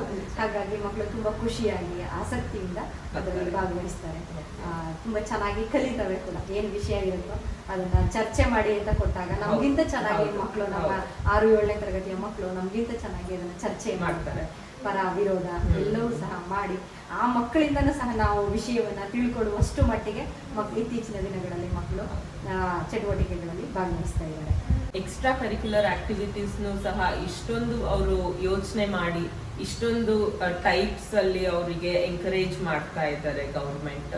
ಸೊ ಇವತ್ತು ನಾವೇನಾದ್ರೂ ಈ ಸಂವಾದ ಮಾಡಿಲ್ಲ ಅಂದಿದ್ರೆ 100% ಇಷ್ಟೊಂದೆಲ್ಲ ಫೆಸಿಲಿಟೀಸ್ ನಮ್ ಯಾರಿಗೂ ತಿಳಿದು ಬರ್ತಾ ಇರ್ಲಿಲ್ಲ. ಏನ್ ನೀವು ನೋ ಬ್ಯಾಗ್ ಡೇ ಹೇಳಿದ್ರಿ ಅಂದ್ರೆ 100% ಯೋಚನೆ ಮಾಡ್ದೇನೆ ಈ ತರ ಸ್ಪೆಷಲ್ ಟಾಪಿಕ್ಸ್ ನ ತರಕ್ಕಾಗಲ್ಲ. ಅವರು ತುಂಬಾ ಸಮಯ ಕೊಟ್ಟು ಯೋಚನೆ ಮಾಡಿ ಈ ರೀತಿ ಹೊಸ ಹೊಸ ಟಾಪಿಕ್ಸ್ ನ ತಂದಿದ್ದಾರೆ ಮಕ್ಳಿಗೋಸ್ಕರ ಅಂತ ಹೇಳ್ಬೋದು. ಸೊ ಇದೆಲ್ಲ ಅಂದ್ರೆ ಆಲ್ಮೋಸ್ಟ್ ನಾವ್ ಇವಾಗ ಎಲ್ಲಾನು ಕವರ್ ಮಾಡಿದೀವಿ. ಇನ್ನೊಂದೇ ಒಂದು ಚಿಕ್ಕ ಕ್ವೆಶನ್ ಏನಪ್ಪಾ ಅಂದ್ರೆ, ಮಕ್ಳಿಗೋಸ್ಕರ ಏನಾದ್ರೂ ಫಿನಾನ್ಷಿಯಲ್ ಬ್ಯಾಕಪ್ಸ್ ಕೊಟ್ಟಿದಾರ ಗೌರ್ಮೆಂಟ್ ವತಿಯಿಂದ? ಸೊ ಓದ್ತಾ ಇರೋ ಮಕ್ಳಿಗೆ ಅದ್ರ ಬಗ್ಗೆ ಒಂದ್ ಸ್ವಲ್ಪ ನೀವು ನಮ್ಗೆ ಮಾಹಿತಿಗಳನ್ನ ಕೊಡ್ಬೋದಾ ಜೊತೆ? ಖಂಡಿತವಾಗಿಯೂ. ನಾವು ಮೊದಲೇ ಹೇಳ್ದಂಗೆ ಈಗ ಯಾವುದೇ ಫೀಸ್ ಇಲ್ಲ ನಮ್ಮ ಸರ್ಕಾರಿ ಶಾಲೆಯಲ್ಲಿ. ಯಾವುದಕ್ಕೂ ಸಹ ನಾವು ಅಮೌಂಟ್ ಅನ್ನ ಮಕ್ಕಳ ಹತ್ರ ಕೇಳೋದಿಲ್ಲ. ಹಾಗಾಗಿ ಪೋಷಕರಿಗೆ, ಪೇರೆಂಟ್ಸ್ಗೆ ಆರ್ಥಿಕ ಹೊರೆ ಕಮ್ಮಿ, ಯಾವುದೇ ರೀತಿಯ ತೊಂದರೆಗಳು ಇರೋದಿಲ್ಲ. ನಾವು ಫೀಸ್ ಕಟ್ಟಬೇಕು ಅನ್ನೋದಾಗ್ಲಿ, ವೆಹಿಕಲ್ ಫೀಸ್ ಕೊಡಬೇಕು ಅನ್ನೋದಾಗ್ಲಿ, ಮಂತ್ಲಿ ಫೀಸ್ ಕೊಡಬೇಕು ಅನ್ನೋದಾಗ್ಲಿ ಯಾವುದು ಸಹ ಪೇರೆಂಟ್ಸ್ಗೆ ಇರೋದಿಲ್ಲ. ಹಾಗಾಗಿ ಆರ್ಥಿಕ ಹೊರೆ ಕಡಿಮೆ ಇರುತ್ತೆ ತುಂಬಾ. ಅದ್ರ ಜೊತೆಗೆ ಮಕ್ಕಳಿಗೆ ಬೇಕಾದಂತಹ ಪೆನ್ಸಿಲ್ ಆಗ್ಬೋದು, ಪೆನ್ ಆಗ್ಬೋದು, ಇದನ್ನೆಲ್ಲ ಮಕ್ಕಳೇ ತಗೊಳ್ಳೋದಕ್ಕೆ ಹೆಂಗೆ ಅಂತಂದ್ರೆ ವಿದ್ಯಾರ್ಥಿ ವೇತನ, ಸ್ಕಾಲರ್ಶಿಪ್ ಮಕ್ಕಳಿಗೆ ವರ್ಷಕ್ಕೊಂದ್ಸಲ ಸ್ಕಾಲರ್ಶಿಪ್ ಫೆಸಿಲಿಟೀಸ್ ಇದೆ. ಹಾಗಾಗಿ ಆ ಸ್ಕಾಲರ್ಶಿಪ್ ಅಮೌಂಟ್ ಅನ್ನ ಪೇರೆಂಟ್ಸ್ ಬಳಸ್ತೇನೆ ಮಕ್ಕಳ ಅಕೌಂಟ್. ಈಗ ಅಕೌಂಟ್ ಫೆಸಿಲಿಟೀಸ್ ಮಕ್ಕಳಿಗೆ ಮೊದಲು ಪೇರೆಂಟ್ಸ್ ಬಂದು ಸೈನ್ ಹಾಕಿ ಅವರೇ ತಗೊಂಡು ಹೋಗ್ತಾ ಇದ್ರು, ಅವ್ರ ಖರ್ಚಿಗೆ ಅದನ್ನ ಬಳಸ್ಕೊತಾ ಇದ್ರು. ಈಗ ಹಂಗಿಲ್ಲ, ಅಕೌಂಟಬಲ್ ಇದೆ ಎಲ್ಲ. ಸೊ ಎಷ್ಟನೇ ತರಗತಿಯಿಂದ? 1ನೇ ತರಗತಿ ಮಗುವಿಂದನೂ ಎಲ್ಲರಿಗೂ 10th ತನಕ ಸ್ಕಾಲರ್ಶಿಪ್ ಇರುತ್ತೆ. ಮಗು ಶಾಲೆಗೆ ಬಂದ ತಕ್ಷಣ 1ನೇ ತರಗತಿಗೆ ದಾಖಲಾದ ತಕ್ಷಣ ಆ ಮಗುಗೆ ಬ್ಯಾಂಕ್ ಅಕೌಂಟ್ ಓಪನ್ ಮಾಡಿಸ್ತೀವಿ. ಸಾಮಾನ್ಯವಾಗಿ ತಾಯಿ ಜೊತೆ ಜಂಟಿ ಖಾತೆ, ಜಾಯಿಂಟ್ ಅಕೌಂಟ್ ಓಪನ್ ಮಾಡಿಸ್ತೀವಿ. ಪ್ರತಿ ವರ್ಷ ಆ ಅಕೌಂಟ್ಗೆ ಮಕ್ಕಳಿಗೆ ಸ್ಕಾಲರ್ಶಿಪ್ ಅಮೌಂಟ್ ಹೋಗುತ್ತೆ. ಸೊ ಅದರಿಂದನೇ ಮಕ್ಕಳು ತಮಗೆ ಬೇಕಾದಂತಹ ಪೆನ್ನು, ಪೆನ್ಸಿಲ್, ನೋಟ್ಬುಕ್ ಇದನ್ನೆಲ್ಲ ಪರ್ಚೇಸ್ ಇಲ್ಲಿಂದಾನು ಕೊಡ್ತಾರೆ. ಎಕ್ಸ್ಟ್ರಾ ಬೇಕಂದ್ರೂ ಮಕ್ಕಳಿಗೆ ತಗೊಳ್ಳೋಕೆ ಫೆಸಿಲಿಟಿನೂ ಕೊಟ್ಟಿದ್ದಾರೆ. ಇದೆ. ಅದ್ರ ಜೊತೆಗೆ ವಿಕಲಚೇತನ ಮಕ್ಕಳು ಗ್ರಾಮದಲ್ಲಿ ಇರ್ತಾರೆ. ಅಂತಹ ಮಕ್ಕಳಿಗೆ 6 ವರ್ಷದ ನಂತರ ಆ ಮಕ್ಕಳನ್ನು ಸಹ ನಾವು ಅಡ್ಮಿಷನ್ ಮಾಡ್ಕೊಬೇಕಾಗುತ್ತೆ. ಶಾಲೆಗೆ ಬರುವಂತಹ ಸಾಮರ್ಥ್ಯ ಇರೋ ಮಕ್ಕಳು ಬರ್ತಾರೆ. ಕುಂಟರಾಗಿರ್ಬೋದು, ಕಿವಿಡರಾಗಿರ್ಬೋದು, ಮೂಗರಾಗಿರ್ಬೋದು, ಏನೇ ಕುಂದು ಕೊರತೆ ಆ ಮಗುನಲ್ಲಿ ಇರಲಿ, ನಾವು ಆ ಮಗುನ ಶಾಲೆಯಲ್ಲಿ ಅಡ್ಮಿಷನ್ ಮಾಡ್ಕೋಬೇಕು. ಅದ್ರ ಜೊತೆಗೆ ಅದು ಮಗುಗೆ ಏನು ಸವಲತ್ತುಗಳು ಇದೆಯೋ ಅದನ್ನ ಒದಗಿಸ್ಕೊಡುವಂಥ ಕೆಲಸವನ್ನು ನಾವು ಮಾಡಬೇಕಾಗತ್ತೆ. ಅವ್ರಿಗೆ ಸಪ್ರೇಟ್ ವಿಂಗ್ ಇದೆ ನಮ್ಮ ಹತ್ರ, BIRT ಅಂತ. BIRT ಅವರು ಆ ಮಕ್ಕಳಿಗೆ ಬೇಕಾದಂತಹ ಎಲ್ಲ ವ್ಯವಸ್ಥೆಯನ್ನ ಮಾಡಿಸ್ಕೊಳ್ತಾರೆ. ಪ್ರತಿಯೊಂದು ಮಗುಗೂ ಸಹ ಅಲ್ಲಿ ಸಪ್ರೇಟ್ ಶಾಲೆನೇ ಒಂದು ಇದೆ. ಅಲ್ಲಿಗೆ ಕಳ್ಸೋಕ್ಕಾಗ ಜಿಲ್ಲಾ ಕೇಂದ್ರದಲ್ಲಿ ಇರ್ತವೆ. ಜಿಲ್ಲಾ ಕೇಂದ್ರಕ್ಕೆ ಪ್ರತಿದಿನ ಓಡಾಡೋಕ್ಕಾಗೋದಿಲ್ಲ. ಹಾಗಾಗಿ ಶಾಲೆಗೆ ಬಂದಂತಹ ಮಕ್ಕಳಿಗೆ ಏನು ಸೌಲಭ್ಯಗಳನ್ನು ಅವರು ತಲುಪಿಸೋದಕ್ಕೆ ಸಾಧ್ಯನೋ ಅಷ್ಟನ್ನು ತಲುಪಿಸ್ತಾರೆ. ಆ ಮಕ್ಕಳಿಗೆ ಸಪ್ರೇಟ್ ಆಗಿ ವಿದ್ಯಾರ್ಥಿ ವೇತನ ಸಿಗುತ್ತೆ. ಜೊತೆಗೆ ಕಣ್ಣು ಕಾಣದೇ ಇರುವಂತಹ ಮಕ್ಕಳು ಇದ್ದ ಪಕ್ಷದಲ್ಲಿ ಅವಕ್ಕೆ ಆಪರೇಷನ್ ಮಾಡಿಸ್ಬೇಕು ಅಂದ್ರೆ ಅದಕ್ಕೂ ಸಹ ಫೆಸಿಲಿಟೀಸ್ ಇದೆ. ಆರೋಗ್ಯ ತಪಾಸಣೆ ಮಾಡಿದಾಗ ಮುಂದಿನ ಹಂತದವರೆಗೂ ಆ ಮಕ್ಕಳನ್ನ ಕಳಿಸ್ಕೊಡುವಂತಹ ವ್ಯವಸ್ಥೆ ಇರುತ್ತೆ. ಉಚಿತವಾಗಿ ಕನ್ನಡಕ ಕೊಡೋದ್ರಿಂದ ಹಿಡಿದು ಇಯರಿಂಗ್ ಏಡು ಸಹ ಮಕ್ಕಳಿಗೆ ಕೊಡ್ತಾರೆ. ಜೊತೆಗೆ ಕಾಲ್ ಇಲ್ಲದೆ ಇರುವಂತಹ ಮಕ್ಕಳಿಗೆ ವಾಕಿಂಗ್ ಸ್ಟಿಕ್ ಆಗಿರ್ಬೋದು ಅಥವಾ ಮೆಟೀರಿಯಲ್ ಏನಿದೆ ಅದನ್ನ ಒದಗಿಸ್ಕೊಡುವಂಥದ್ದಾಗಿರ್ಬೋದು. ಬಹುವಿಕಲತೆಯನ್ನು ಹೊಂದಿರೋ ಮಕ್ಕಳಿಗೆ ವೀಲ್ ಚೇರ್ ಫೆಸಿಲಿಟಿಯನ್ನು ಕೊಡುವಂಥದ್ದಾಗಿರ್ಬೋದು. ಈ ಎಲ್ಲ ವ್ಯವಸ್ಥೆಯನ್ನು ಸರ್ಕಾರ CWSN ಮಕ್ಕಳಿಗೆ ಮಾಡುತ್ತೆ. ಸೊ ಯಾವ್ಯಾವ ನ್ಯೂನತೆಯನ್ನು ಮಕ್ಕಳು ಹೊಂದಿರ್ತಾರೋ ಅದಕ್ಕೆ ತಕ್ಕಂಗೆ ಫೆಸಿಲಿಟೀಸನ್ನು ಕೊಡ್ತಾ ಹೋಗುತ್ತೆ. ಸೊ ಇಷ್ಟೆಲ್ಲ ಅವಕಾಶಗಳು ನಮ್ಮ ಶಾಲೆಯ ಮಕ್ಕಳಿಗೆ ದೊರಕುತ್ತೆ. ಇಷ್ಟೆಲ್ಲ ಯೋಜನೆಗಳನ್ನ ಕೇಳ್ತಾ ನಮ್ಗೆ ಇನ್ನಷ್ಟು ಆಸಕ್ತಿ ಜಾಸ್ತಿ ಆಗ್ತಾ ಇದೆ. ಸೊ ಇದನ್ನ ಬಿಟ್ಟು ಬೇರೆ ಏನಾದ್ರೂ ನಾವು ಮಿಸ್ ಔಟ್ ಮಾಡಿದ್ರೆ ಆ ಇನ್ಫಾರ್ಮೇಶನ್ ನೀವೇ ನಮಗೆ ಕೊಟ್ಬಿಡಿ ಜೊತೆಯವರೇ. ಖಂಡಿತ ಹೇಳ್ತಾ ಹೋದ್ರೆ ನಮ್ಮ ಸರ್ಕಾರಿ ಶಾಲೆಯ ಬಗ್ಗೆ ಇಡೀ ದಿನ ಸಾಕಾಗೋದಿಲ್ಲ. ಹಾಗಾಗಿ ಇನ್ನೂ ಹಲವಾರು ಕಾರ್ಯಕ್ರಮಗಳನ್ನ ನಾವು ಶಾಲೆಯಲ್ಲಿ ಮಾಡ್ತಾ ಇದ್ದೇವೆ. ನಮ್ಮ ಶಾಲೆಗಳಲ್ಲಿ ಶಾಲಾ ಸಂಸತ್ತು ಅಂತ ಹೇಳಿ ರಚನೆ ಮಾಡ್ತೀವಿ. ಮಂತ್ರಿಮಂಡಲ ಅಂತ ಹೇಳಿ ಕರಿತೀವಿ. ಎಲ್ಲ ಮುಖ್ಯಮಂತ್ರಿಯಿಂದ ಹಿಡಿದು ಆ ಮಂತ್ರಿಮಂಡಲದಲ್ಲಿ ಬರುವಂತಹ ಎಲ್ಲ ಹುದ್ದೆಗಳನ್ನು ಸಹ ಮಕ್ಕಳಿಂದನೇ ಮಾಡಿಸ್ತೇವೆ. ಮಕ್ಕಳಿಗೆ ಆ ಹುದ್ದೆಗಳನ್ನ ಕೊಟ್ಟು ಆ ಮಕ್ಕಳು ಆ ಹುದ್ದೆಗಳಲ್ಲಿ ಬರುವಂತಹ ಜವಾಬ್ದಾರಿಗಳನ್ನು ನಿರ್ವಹಿಸುವಂತಹ ಕೆಲಸವನ್ನ ಮಕ್ಕಳು ಮಾಡ್ತಾರೆ.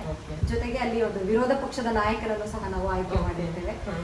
ಹೀಗಾಗಿ ವರ್ಷದಲ್ಲಿ 2 ಸಲ ಅಣಕು ಸಂಸತ್ತು ಅಂತ ಹೇಳಿ ಮಾಡ್ತೇವೆ. ಆ ಅಣಕು ಸಂಸತ್ತನ್ನ ಮಾಡಿದಂತಹ ಸಂದರ್ಭದಲ್ಲಿ ಈ ಮಂತ್ರಿ ಮಂಡಲ ಹೇಗೆಲ್ಲ ಕಾರ್ಯನಿರ್ವಹಿಸ್ತಾ ಇದೆ ಅನ್ನುವಂಥದ್ದನ್ನ ಅವ್ರು ಹೇಳ್ತಾರೆ. ಅವರು ಸರಿಯಾಗಿ ಕಾರ್ಯನಿರ್ವಹಿಸದೇ ಇದ್ದ ಪಕ್ಷದಲ್ಲಿ ವಿರೋಧ ಪಕ್ಷದ ನಾಯಕ ಅದನ್ನ ಅವರ ತಪ್ಪುಗಳನ್ನ ಎತ್ತಿ ತೋರಿಸ್ತಾರೆ. ಅದನ್ನ ನೀವು ಹೆಂಗೆ ವಿಧಾನಸೌಧದ ಒಳಗಡೆ ಹೇಗೆಲ್ಲ ಚರ್ಚೆ ನಡೆಯುತ್ತೋ ಅದಕ್ಕಿಂತ ಅದ್ಭುತವಾದ ಚರ್ಚೆ ಶಾಲೆಯೊಳಗಡೆ ನಡೆಯುತ್ತವೆ ಆ ಅಣಕು ಸಂಸತ್ತನ್ನು ಮಾಡುವಂತಹ ಸಂದರ್ಭದಲ್ಲಿ. ಹಾಗಾಗಿ ಅದ್ರ ಮುಖಾಂತರ ಪ್ರಜಾಪ್ರಭುತ್ವದ ಬಗ್ಗೆ ಅರಿವು ಮಕ್ಕಳಲ್ಲಿ ಜ್ಞಾನ ಉಂಟಾಗುತ್ತೆ. ಅದರ ಜೊತೆಗೆ ನಮ್ಮ ಶಾಲೆಯಲ್ಲಿ 5ನೇ ತರಗತಿಯಲ್ಲಿ ಓದ್ತಾ ಇರುವಂತಹ ಮಕ್ಕಳಿಗೆ ಬೇರೆ ಬೇರೆ ಶಾಲೆಗೆ ಆಯ್ಕೆಯಾಗುವಂತಹ ಸಂದರ್ಭವನ್ನು ನಾವು ಸೃಷ್ಟಿ ಮಾಡಿಕೊಡ್ತೇವೆ. ಹೇಗೆ ಅಂತಂದ್ರೆ ಸರ್ಕಾರಿ ಶಾಲೆಯಲ್ಲಿ ಬುದ್ಧಿವಂತರು ಇಲ್ಲ ಅನ್ನುವಂಥದ್ದು ಹೇಳೋದಕ್ಕಾಗೋದಿಲ್ಲ. ಇತ್ತೀಚಿನ ದಿನಗಳಲ್ಲಿ ತಪ್ಪು ಕಲ್ಪನೆ ಜನರಲ್ಲಿ ಇದೆ. ನಮ್ಮ ಶಾಲೆಯಲ್ಲಿಯೂ ಸಹ IQ ಲೆವೆಲ್ ತುಂಬಾ ಜಾಸ್ತಿ ಇರುವ ಮಕ್ಕಳು ಇರ್ತಾರೆ. ಅಂತಹ ಮಕ್ಕಳಿಗೆ ನಾವು ಬೇರೆ ಶಾಲೆಗಳಿಗೆ ಅಂದ್ರೆ ನವೋದಯ ಶಾಲೆ ಆಗಿರ್ಬೋದು, ಮೊರಾರ್ಜಿ ಶಾಲೆ ಆಗಿರ್ಬೋದು, ಅಥವಾ ಆದರ್ಶ ಶಾಲೆ ಆಗಿರ್ಬೋದು, ಕಿತ್ತೂರು ರಾಣಿ ಚೆನ್ನಮ್ಮ, ಏಕಲವ್ಯ, ಮತ್ತೆ ಇಂದಿರಾ ಶಾಲೆ, ಏಕಲವ್ಯ, ಅದ್ರ ಜೊತೆಗೆ ಅಂಬೇಡ್ಕರ್ ವಸತಿ ಶಾಲೆಗಳು ಅಂತ ಹೇಳಿ ವಸತಿ ಶಾಲೆಗಳು ಇದ್ದಾವೆ. ಆ ವಸತಿ ಶಾಲೆಗಳಿಗೆ ಆಯ್ಕೆಯಾಗೋದಕ್ಕೆ ಒಂದು ಪರೀಕ್ಷೆಯನ್ನು ಮಾಡ್ತಾರೆ. ಸ್ಪರ್ಧಾತ್ಮಕ ಪರೀಕ್ಷೆ ಇರುತ್ತೆ. ಆ ಸ್ಪರ್ಧಾತ್ಮಕ ಪರೀಕ್ಷೆಗೆ ಮಕ್ಕಳಿಗೆ ಅಪ್ಲಿಕೇಶನ್ ಅನ್ನು ಹಾಕಿಸಿ ಹೆಚ್ಚಿಗೆ ಮಾರ್ಕ್ಸ್ ಬಂದಂತಹ ಮಕ್ಕಳನ್ನ ಅವರು ಸೆಲೆಕ್ಟ್ ಮಾಡ್ಕೋತಾರೆ ವಸತಿ ಶಾಲೆಗಳು. ಹಾಗಾಗಿ 5ನೇ ತರಗತಿಯಲ್ಲಿ ಓದ್ತಾ ಇರುವಂತಹ ಮಕ್ಕಳನ್ನ ಅಪ್ಲಿಕೇಶನ್ ಹಾಕಿಸಿ ಎಕ್ಸಾಮ್ ಅನ್ನ ಕಂಡಕ್ಟ್ ಮಾಡಿ ಪ್ರತಿಯೊಬ್ಬರು ಅಟೆಂಡ್ ಹೌದು ಎಲ್ಲ ಮಕ್ಕಳಿಗೂ ಶಾಲೆಯಲ್ಲಿ ಇರುವಂತಹ ಎಲ್ಲ ಮಕ್ಕಳಿಗೂ ಸಹ ನಾವು ಎಕ್ಸಾಮ್ ಅನ್ನ ಫೇಸ್ ಮಾಡೋದಕ್ಕೆ ಅವಕಾಶ ಮಾಡಿಕೊಡ್ತೇವೆ. ಯಾವ ಮಗು ಅತಿ ಹೆಚ್ಚು ಅಂಕಗಳನ್ನ ಗಳಿಸುತ್ತೋ ಆ ಮಗು ಆ ಶಾಲೆಗಳಿಗೆ ಆಯ್ಕೆಯಾಗಿ ಹೋಗುತ್ತೆ. ಹೋದಂತ ಮಕ್ಕಳುಗಳನ್ನ ಕಳಿಸ್ಕೊಡ್ತೇವೆ ನಾವು. ಜೊತೆಗೆ ಅಪ್ಲಿಕೇಶನ್ ಹಾಕಿದ ನಂತರ ಆ ಶಾಲೆಯ ಪರೀಕ್ಷೆಗಳನ್ನ ಎದುರಿಸೋದಕ್ಕೆ ಬೇಕಾದಂತಹ ಎಲ್ಲ ಮಾರ್ಗದರ್ಶನವನ್ನ ನಾವು ತರಬೇತಿಯನ್ನು ಸಹ ನೀಡ್ತೇವೆ. ಶಾಲೆ ಮುಗಿದ ನಂತರ ಇರ್ಬೋದು, ಅಥವಾ ಶಾಲೆ ಪ್ರಾರಂಭ ಆಗೋದಕ್ಕಿಂತ ಮುಂಚೆ ಇರ್ಬೋದು, ಅಥವಾ ಶಾಲೆ ತರಗತಿ ನಡೆಯುವಂತ ಸನ್ನಿವೇಶದಲ್ಲಾಗಿರ್ಬೋದು ಆ ಮಕ್ಕಳಿಗೆ ಜನರಲ್ ನಾಲೆಡ್ಜ್ ಅನ್ನ ಕೊಡ್ತಾ ಹೋಗ್ತಿದೆ. ಹೀಗಾಗಿ ಪರೀಕ್ಷೆಯನ್ನು ಹೇಗೆ ಎದುರಿಸಬೇಕು ಮತ್ತೆ ಹೇಗೆ ಪರೀಕ್ಷೆ ಬರೀಬೇಕು ಅನ್ನುವಂಥದ್ದು ಮಕ್ಕಳಿಗೆ ಈಸಿಯಾಗಿ ಗೊತ್ತಾಗುತ್ತೆ. ಸೊ ಮಕ್ಕಳು ಶಾಲೆಗಳಿಗೆ ಆಯ್ಕೆಯಾಗಿ ಹೋಗ್ತವೆ. ನಮ್ಮ ಶಾಲೆಯಲ್ಲಿ ಇರ್ತಕ್ಕಂಥ ಮಕ್ಕಳನ್ನ ಅಂದ್ರೆ ಬುದ್ಧಿವಂತ ಮಕ್ಕಳನ್ನ ನಾವೇ ಇಟ್ಕೊಳ್ಳೋದು ಬೇಡ. ಸೊ ಅವ್ರು ಇನ್ನೂ ಬುದ್ಧಿವಂತರಾಗಲಿ ಹೇಳಿ ಶಾಲೆಗಳಿಗೆ ಕಳಿಸ್ಕೊಡುವಂಥ ವ್ಯವಸ್ಥೆಯನ್ನು ಸಹ ನಮ್ಮ ಶಾಲೆಗಳಲ್ಲಿ ಮಾಡ್ತಾ ಇದ್ದೇವೆ. ಇತ್ತೀಚಿನ ದಿನಗಳಲ್ಲಿ ಎಲ್ಲ ಆನ್ಲೈನ್ ಆಗ್ತಾ ಇದೆ ನಿಮ್ಗೆ ಹಾಗೆ. ಹಾಗಾಗಿ ಆನ್ಲೈನ್ಗೆ ಎಲ್ಲವನ್ನ ನಾವು ಫೀಡ್ ಮಾಡಬೇಕು, ಅಪ್ಡೇಟ್ ಮಾಡಬೇಕು. ಅದನ್ನು SATS ಅನ್ನುವಂಥ ಒಂದು ಸಿಸ್ಟಮ್ ಇದೆ, ಅಂದರೆ ಸ್ಟೂಡೆಂಟ್ ಅಚೀವ್ಮೆಂಟ್ ಟ್ರ್ಯಾಕಿಂಗ್ ಸಿಸ್ಟಮ್ ಅಂತ. ಸೊ ಅದನ್ನ ಶಾರ್ಟ್ ಆಗಿ SATS ಸ್ಯಾಟ್ಸ್ ಅಂತ ಕರಿತೀವಿ. ಅದಕ್ಕೆ ಮಗು ಎಷ್ಟು ಮಾರ್ಕ್ಸ್ ಅನ್ನ ತಗೊಂಡಿದೆ, ಅದ್ರ ಗ್ರೇಡ್ ಅನ್ನ ಅಪ್ಲೋಡ್ ಮಾಡುವಂಥದ್ದು, ಮತ್ತೆ ಹಾಜರಾತಿ ಹೌದು ಪ್ರತಿ ತಿಂಗಳು ಎಷ್ಟು ದಿನ ಮಗು ಶಾಲೆಗೆ ಹಾಜರಾಗಿದೆ ಅನ್ನೋದನ್ನ ಅಪ್ಲೋಡ್ ಮಾಡುವಂಥದ್ದು, ಇದನ್ನೆಲ್ಲ ಮಾಡ್ತೀವಿ. ಅದಕ್ಕೆ ಒಂದು ನಂಬರ್ ಅನ್ನ ಕೊಟ್ಟಿರ್ತಾರೆ, SATS ನಂಬರ್ ಅಂತ ಹೇಳಿ ಮಗುಗೆ ಕೊಟ್ಟಿರ್ತಾರೆ. ಹೌದು ಪ್ರತಿಯೊಂದು ಮಗುಗೂ ಬೇರೆ ಬೇರೆ ನಂಬರ್ ಅನ್ನ ಕೊಟ್ಟಿರ್ತಾರೆ. ಆ ಒಂದು SATS ನಂಬರ್ ಅನ್ನ ನೀವು ತಗೊಂಡ್ರೆ ಸಾಕು. ಆ ನಂಬರ್ ಅನ್ನ ಕೊಡಿದ್ರೆ ಎಲ್ಲ ಡೀಟೇಲ್ಸ್ ನಿಮಗೆ ಅಲ್ಲೇ ಸಿಗುತ್ತೆ. ಪ್ರತಿಯೊಂದಕ್ಕೂ ಶಾಲೆಗೆ ಬಂದು ಕೇಳುವಂತಹ ಅವಶ್ಯಕತೆ ಪೋಷಕರಿಗೆ ಇರೋದಿಲ್ಲ. ಸೊ ಪೇರೆಂಟ್ಸ್ ಗೆ ಅದರದ್ದು ನಾಲೆಜ್ ಇದ್ರೆ ಅವರು ಅಲ್ಲೇ ಆಕ್ಸೆಸ್ ಮಾಡ್ತಾರೆ. ಯಾವ್ದಾದ್ರು ಕಂಪ್ಯೂಟರ್ ಮುಂದೆ ಕೂತ್ಕೊಂಡು ಆ ನಂಬರ್ ಅನ್ನ ಎಂಟ್ರಿ ಮಾಡಿದ್ರೆ ಸಾಕು. ಪ್ರತಿಯೊಂದು ಇದನ್ನು ಸಹ ಫಸ್ಟ್ ಸ್ಟ್ಯಾಂಡರ್ಡ್ ಮಗುವಿಂದ ನೀವು ಅಪ್ಲೋಡ್ ಮಾಡಿ 1ನೇ ತರಗತಿಗೆ ಆ ಮಗು ಅಡ್ಮಿಷನ್ ಆದ ತಕ್ಷಣನೇ ಅದನ್ನ SATS ಗೆ ನಾವು ಅಪ್ಲೋಡ್ ಮಾಡ್ತೀವಿ. ಹಾಗಾಗಿ ಎಲ್ಲ ದಾಖಲೆಗಳು ಸಹ ಅಲ್ಲೇ ನಮಗೆ ಸಿಗ್ತಾ ಇರ್ತದೆ. ಹಿಂದೆ ಇರಲಿಲ್ಲ ಈ ತರ ವ್ಯವಸ್ಥೆ. ಇತ್ತೀಚಿನ ದಿನಗಳಲ್ಲಿ ಈ ತರದಲ್ಲಿ ಸಹ ನಾವು ನೋಡಬಹುದು ಶಾಲೆಗಳಲ್ಲಿ. ಇಷ್ಟೊಂದೆಲ್ಲ ಫೆಸಿಲಿಟೀಸ್ ಗವರ್ಮೆಂಟ್ ಕೊಟ್ಟಿದೆ, ಎಂಡ್ ಟು ಎಂಡ್ ಕವರ್ ಮಾಡಿದೆ ಅಂತಾನೆ ಹೇಳ್ಬೋದು. ಇವಾಗ ಬೇಸಿಕ್ ಫೆಸಿಲಿಟೀಸ್ ಇರ್ಬೋದು, ಎಜುಕೇಶನ್ ಇರ್ಬೋದು, ಎಕ್ಸ್ಟ್ರಾ ಕರಿಕ್ಯುಲರ್ ಆಕ್ಟಿವಿಟೀಸ್ ಇರ್ಬೋದು, ಪ್ರತಿಯೊಂದನ್ನು. ಮತ್ತೆ ನೀವ್ ಹೇಳ್ದಂಗೆ ಮಕ್ಳು ತುಂಬಾ ಚೆನ್ನಾಗಿ ಓದ್ತಾ ಇರೋರ್ಗೆ ಇನ್ನೂ ನೆಕ್ಸ್ಟ್ ಲೆವೆಲ್ ಅಲ್ಲಿ ಓದ್ಲಿ ಅನ್ನೋ ಒಂದು ಥಾಟ್ ಇರ್ಬೋದು. ಸೊ ಪ್ರತಿಯೊಂದನ್ನು ತುಂಬಾನೇ ಗೌರ್ಮೆಂಟ್ ವರ್ಕ್ ಮಾಡಿದೆ ಗೌರ್ಮೆಂಟ್ ಸ್ಕೂಲ್ಸ್ಗೋಸ್ಕರ ಅನ್ನೋದು ಇದರಿಂದ ನಮ್ಗೆ ತಿಳಿದು ಬರ್ತಾ ಇದೆ. ಬಟ್ ಸ್ಟಿಲ್ ನಾವ್ ನೋಡ್ದಂಗೆ ಎಲ್ಲರೂ ಜಾಸ್ತಿ ಪ್ರೈವೇಟ್ ಸ್ಕೂಲ್ ಕಡೆನೆ ವಾಲ್ತಾ ಇದ್ದಾರೆ. ಸೊ ಅದಕ್ಕೆ ಏನಾದ್ರೂ ಮೇಜರ್ ರೀಸನ್ಸ್ ಇರ್ಬೋದು ಅಂತ ಅನ್ಸುತ್ತಾ ಜ್ಯೋತಿ ಅವರೇ? ಊಟ ತನ್ನಿಚ್ಛೆ, ನೋಟ ಪರರಿಚ್ಛೆ. ಹಾಗಾಗಿ ಪೋಷಕರ ಆಸಕ್ತಿ ಆ ಕಡೆಗೆ ಇರಬಹುದು. ಆದ್ರೆ ನಮ್ಮ ಸರ್ಕಾರಿ ಶಾಲೆನಲ್ಲಿ ಗುಣಮಟ್ಟದ ಶಿಕ್ಷಣ ಸಿಗ್ತಾ ಇಲ್ಲ ಅನ್ನುವಂಥದ್ದು ತಪ್ಪು. ಯಾಕೆಂದ್ರೆ ಎಲ್ಲ ಪ್ರತಿಭಾವಂತ ಶಿಕ್ಷಕರಿದ್ದಾರೆ, ಇಷ್ಟೆಲ್ಲ ಸವಲತ್ತುಗಳು ನಮ್ಗೆ ಇದೆ. ಹಾಗಾಗಿ ಪ್ರೈವೇಟ್ ಸ್ಕೂಲ್ಗಿಂತ ಒಂದು ಹೆಜ್ಜೆ ಮುಂದೆ ಹೋಗಿ ನಾವು ಶಿಕ್ಷಣವನ್ನು ಹೌದು. ಮಕ್ಕಳಿಗೆ ನೀಡ್ತಾ ಇದ್ದೇವೆ. ಯಾಕೆ ಇನ್ನು ಹಿಂದೆ ಇದ್ದಾವೆ ಮಕ್ಕಳು ಅನ್ನುವಂಥದ್ದನ್ನ ನಾವು ಗಮನಿಸಿದಾಗ, ನಮ್ಮ ಸರ್ಕಾರಿ ಶಾಲೆಯಲ್ಲಿ ಬರುವಂತಹ ಮಕ್ಕಳು ವಿವಿಧ ಸಾಮಾಜಿಕ ಹಿನ್ನೆಲೆಯಿಂದ ಬಂದಿರ್ತಾರೆ. ಅಂದ್ರೆ ಎಲ್ಲ ಸಮಾಜದ ಮಕ್ಕಳು ನಮ್ಮಲ್ಲಿ ಇರ್ತಾರೆ. ಮತ್ತೆ ವಿವಿಧ ಆರ್ಥಿಕ ಹಿನ್ನೆಲೆಯನ್ನ ಹೊಂದಿರುವಂತಹ ಮಕ್ಕಳು ನಮ್ಮಲ್ಲಿ ಬರ್ತಾರೆ. ಬಡತನದ ರೇಖೆಗಿಂತ ಕೆಳಗಡೆ ಇರುವಂತಹ ಕುಟುಂಬದಿಂದ ಮಕ್ಕಳು ಬಂದಿರ್ತಾರೆ.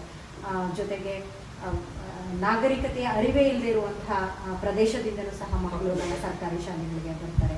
ಜೊತೆಗೆ ಗುಡ್ಡಗಾಡು ಪ್ರದೇಶದ ಮಕ್ಕಳು ಇರ್ತಾರೆ. ಜೊತೆಗೆ ನಗರ ಪ್ರದೇಶದ ಕಲ್ಚರ್ ಏನಿದೆ, ಸಿಟಿ ಕಲ್ಚರ್ ಏನಿದೆ, ಇದರಿಂದ ದೂರ ಇರುವಂತಹ ಮಕ್ಕಳು ಸಹ ನಮ್ಮ ಶಾಲೆಗೆ ಬರ್ತಾರೆ. ಇಂತಹ ಎಲ್ಲ ಮಕ್ಕಳಿಗೆ ನೇರವಾಗಿ ನಾವು ಇಂಗ್ಲಿಷನ್ನು ಬೋಧನೆ ಮಾಡೋದಾಗಲಿ ಅಥವಾ ನಮ್ಗೆ ಏನು ಕೊಟ್ಟಿದ್ದಾರೆ ಅದನ್ನು ಕಲಿಸುವಂಥದ್ದಾಗಲಿ ಸಾಧ್ಯ ಆಗೋದಿಲ್ಲ. ಆ ಮಗು ಬಂದ ತಕ್ಷಣ ಆ ಮಗುವನ್ನ ಶಾಲೆ ವಾತಾವರಣಕ್ಕೆ ಒಗ್ಗಿಸುವಂತಹ ಪ್ರಯತ್ನವನ್ನು ನಾವು ಮೊದಲಿಗೆ ಮಾಡಬೇಕಾಗುತ್ತೆ. ಎಷ್ಟೋ ಮಕ್ಕಳು, ಎಷ್ಟೋ ಶಿಕ್ಷಕರು ಅದಕ್ಕೆ ಹೊಂದಿಕೊಳ್ಳೋದಕ್ಕೆ ಪರದಾಡುವಂತಹ ಸಂದರ್ಭಗಳು ಎದುರಾಗಿದೆ.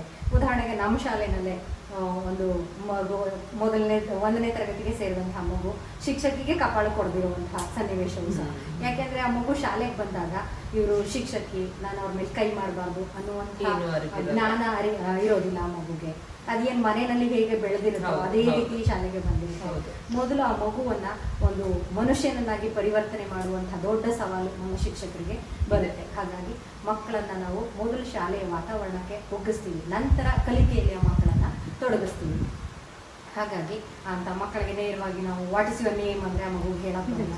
ಅದೇ ಪ್ರೈವೇಟ್ ಶಾಲೆನಲ್ಲಿ ಹೋದ್ರೆ ಆ ಮಗು ಮನೆ ವಾತಾವರಣದಲ್ಲಿ ಎಲ್ಲವೂ ಕಲಿತಿರುತ್ತೆ. ಶಾಲೆಯಲ್ಲಿ ಅವ್ರ ಅಮ್ಮ ಆಗಿರ್ಬೋದು, ಅಪ್ಪ ಆಗಿರ್ಬೋದು, ಎಲ್ಲವನ್ನ ಮಕ್ಕಳಿಗೆ ಹೇಳ್ಕೊಟ್ಟಿರ್ತಾರೆ. ಹಾಗಾಗಿ ಶಾಲೆಯಲ್ಲಿ ಹೋದ ತಕ್ಷಣ ಅದು ಕಲಿಕೆನಲ್ಲಿ ತೊಡ್ಕೊಂಡು ಅದಕ್ಕೆ ನಾಗರಿಕತೆಯನ್ನ ಕಲಿಸುವಂತ ಅವಶ್ಯಕತೆ ಇರೋದಿಲ್ಲ.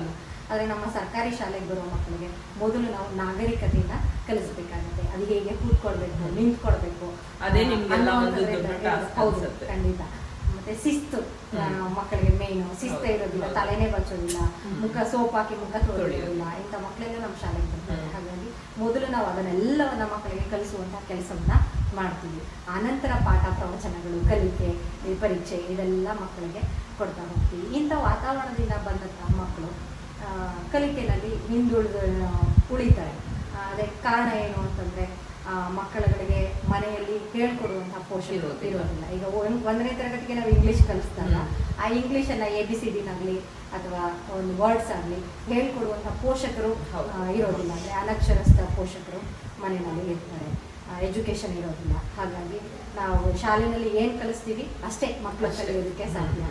ಮನೆಯಿಂದ ಅವ್ರಿಗೇನು ಪಿಕಪ್ ಸಿಗೋದಿಲ್ಲ. ಅದ್ರ ಜೊತೆಗೆ ಬಡತನದಿಂದ ಮಕ್ಕಳು ಬರ್ತಾರೆ. ಆ ಮಕ್ಕಳಿಗೆ ಎಲ್ಲ ಸವಲತ್ತುಗಳನ್ನು ಒದಗಿಸೋದಕ್ಕೆ ಪೇರೆಂಟ್ಸ್ ಕೈಲಿ ಸಾಧ್ಯ ಆಗುತ್ತೆ. ಹಾಗಾಗಿ ಶಾಲೆಯಲ್ಲಿರೋ ಸವಲತ್ತುಗಳನ್ನು ಮಾತ್ರ ಬಳಸ್ಕೊಂಡು ಮಗು ಕಲಿಯೋದಾಗುತ್ತೆ. ಅದೇ ಒಂದು ಖಾಸಗಿ ಶಾಲೆಗೆ ನೀವು ಹೋದಾಗ ಆ ಮಗು ಪ್ರಾಜೆಕ್ಟ್ ಮಾಡಬೇಕು ಅಂದ್ರೆ ತಂದೆ ತಾಯಿನೇ ಕುತ್ಕೊಂಡು ಮಾಡ್ಕೊಡುವಂಥ ಸಂದರ್ಭಗಳು ಇರುತ್ತೆ. ಸೊ ನಮ್ಮ ಶಾಲೆಯಲ್ಲಿ ಮಕ್ಕಳು ಕೊಟ್ರೆ ಹೋಮ್ವರ್ಕನ್ನೇ ಮಾಡ್ಕೊಂಡ್ ಬರೋದಿಲ್ಲ, ನಾವೇ ಹೋಮ್ವರ್ಕ್ ಅನ್ನು ಶಾಲೆಯಲ್ಲಿ ಮಾಡಿಸುವಂತಹ ವ್ಯವಸ್ಥೆ ನಮ್ಮ ಸರ್ಕಾರಿ ಶಾಲೆಗಳಲ್ಲಿ ಇದೆ.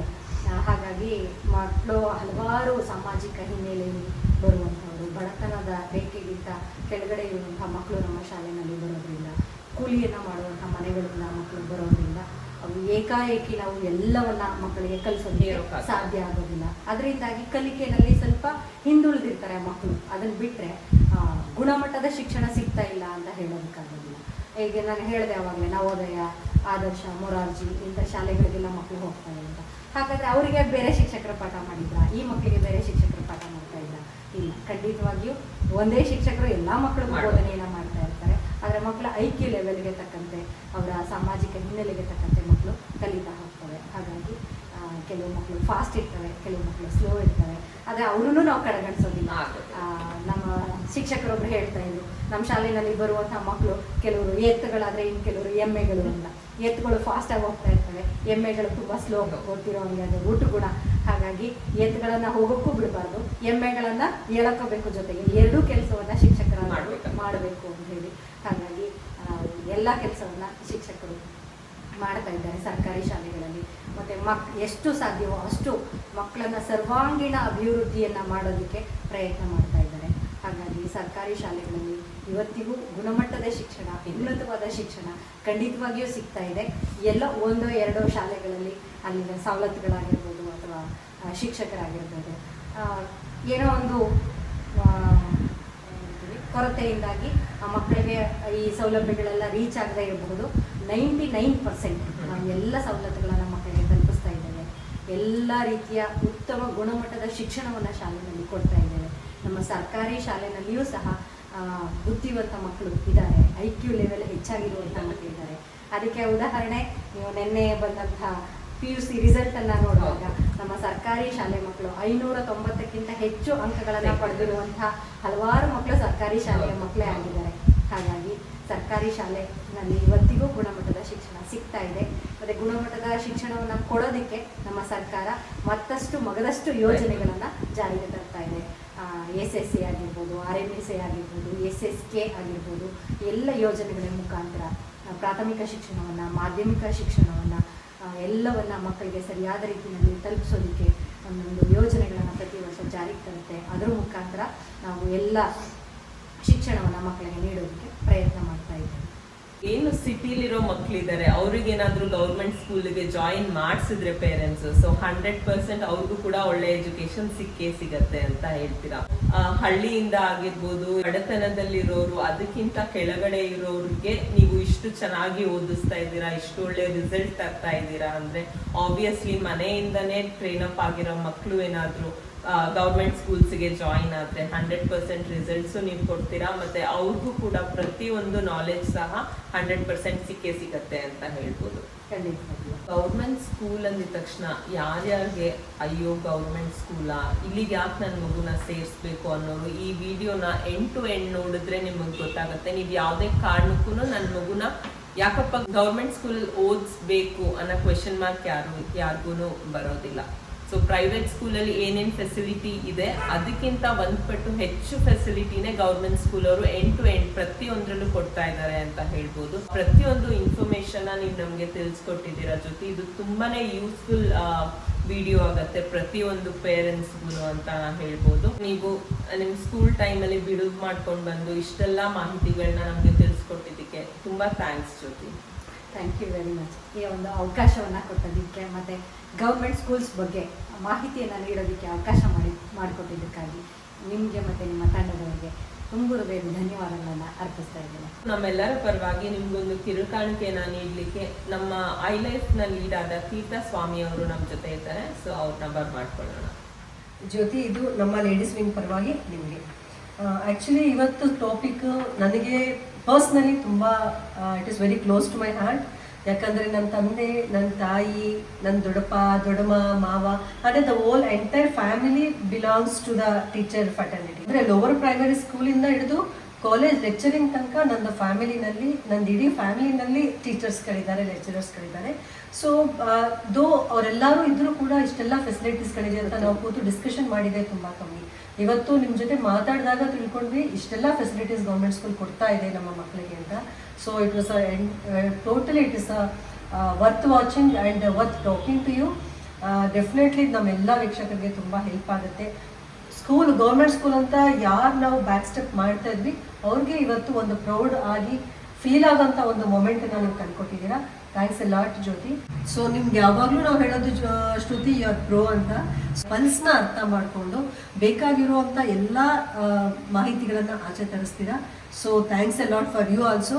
Once again thanks a lot Jyothi. Thank you madam. Thank you very much ಅವಕಾಶ ಕೊಟ್ಟಿದ್ದಕ್ಕಾಗಿ ಧನ್ಯವಾದಗಳು. Thank you Shruti. Thank you.